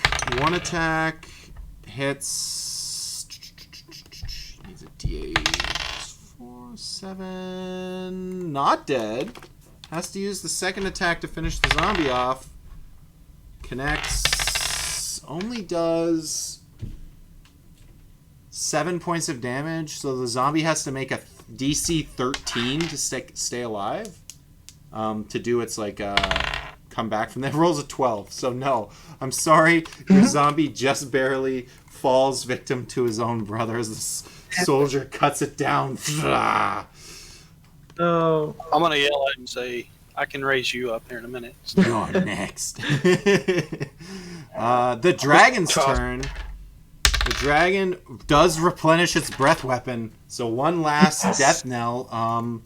Who does he want to hit? It can attack it probably wants to attack its rider. It's on its back. It can't use a breath weapon on its back. It's freaking out and slamming around, and I'm going to say that its breath weapon kind of fires randomly. And so what I'm going to do is I'm going to say Oris, Fjorn plus the soldier plus the rats is another option. Or Blanford. Those 3. Or a 4th option, which is that it fires off into the air and does nothing. That it just randomly misses. So I'm going to roll that. I'm going to say I'm going to roll a d4. 1 is Oris. A 2 is the group ball of enemies, soldier included, Fjorn, the rats.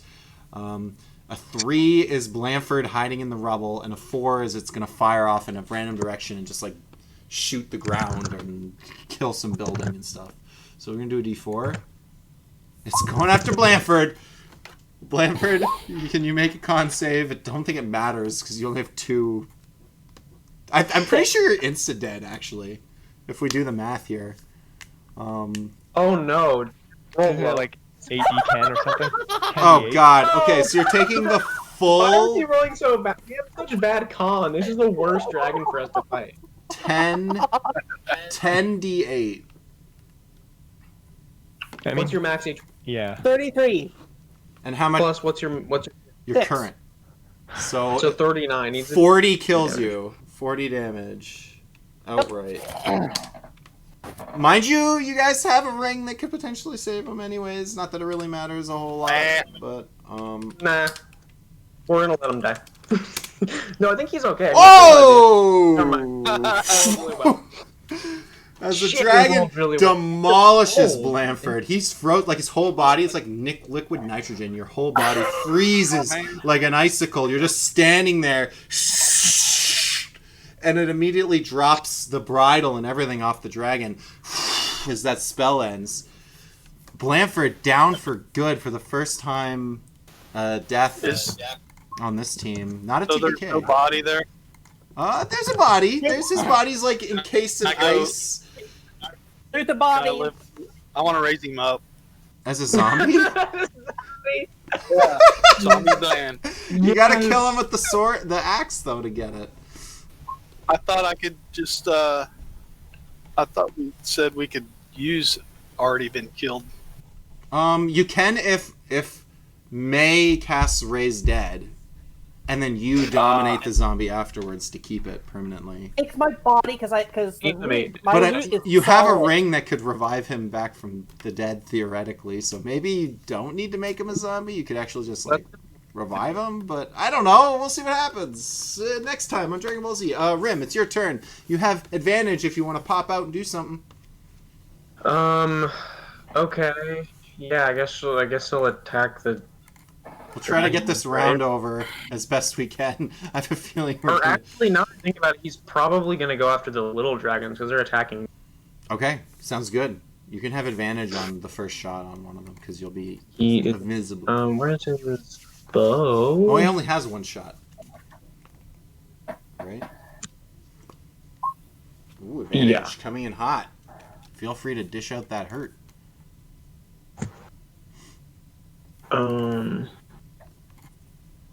So it's that plus his sneak attack. So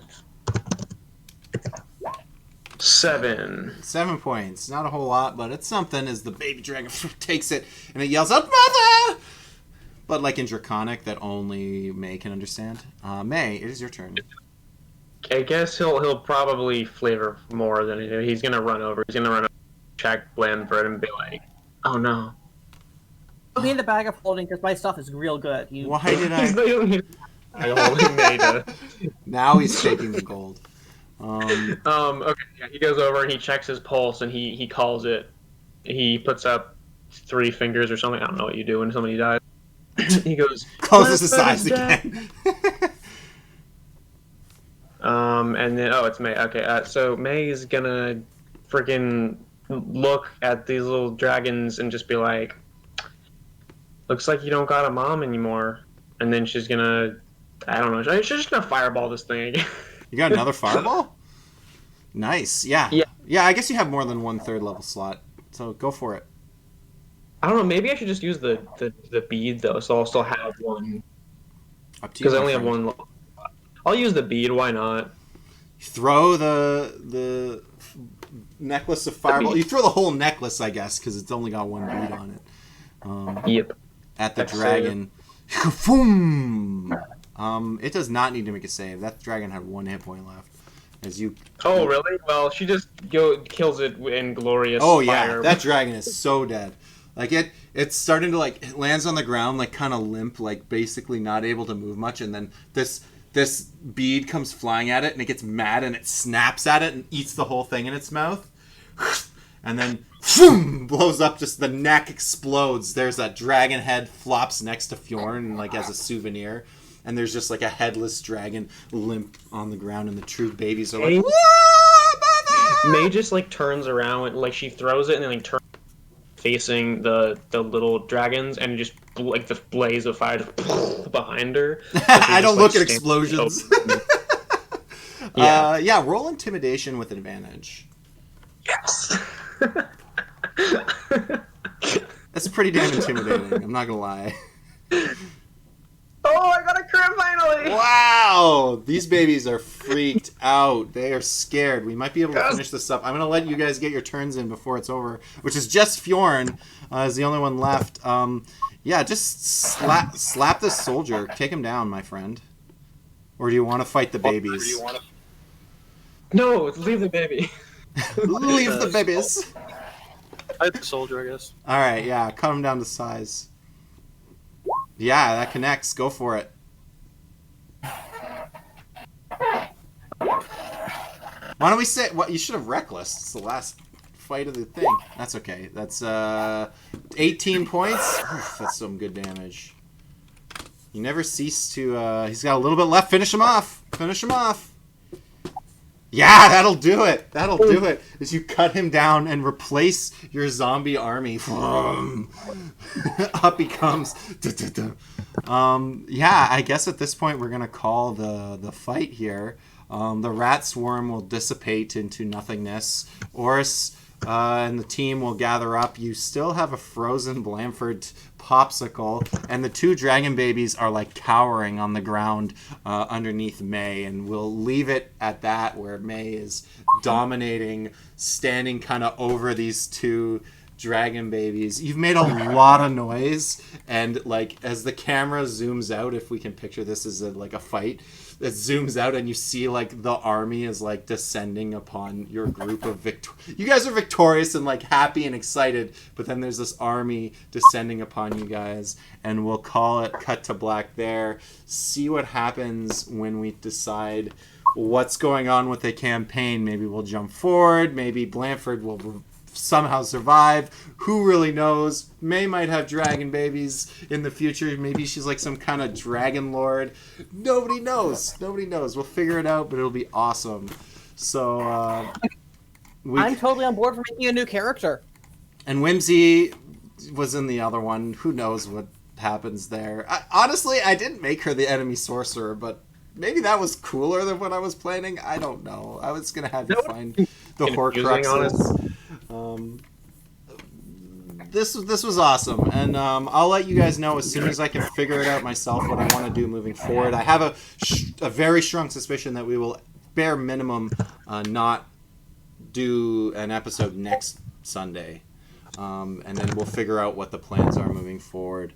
I probably want to restructure things. It sounds like we might have different players, different world. I'll talk with the other team and see what they want to do too. So I still had a blast, you know, like that's the thing. At the end of the day, we're all having a ton of fun, and it's just like feels like a bunch of friends playing D&D, and I love that. I just This has been great. Like this was like I was.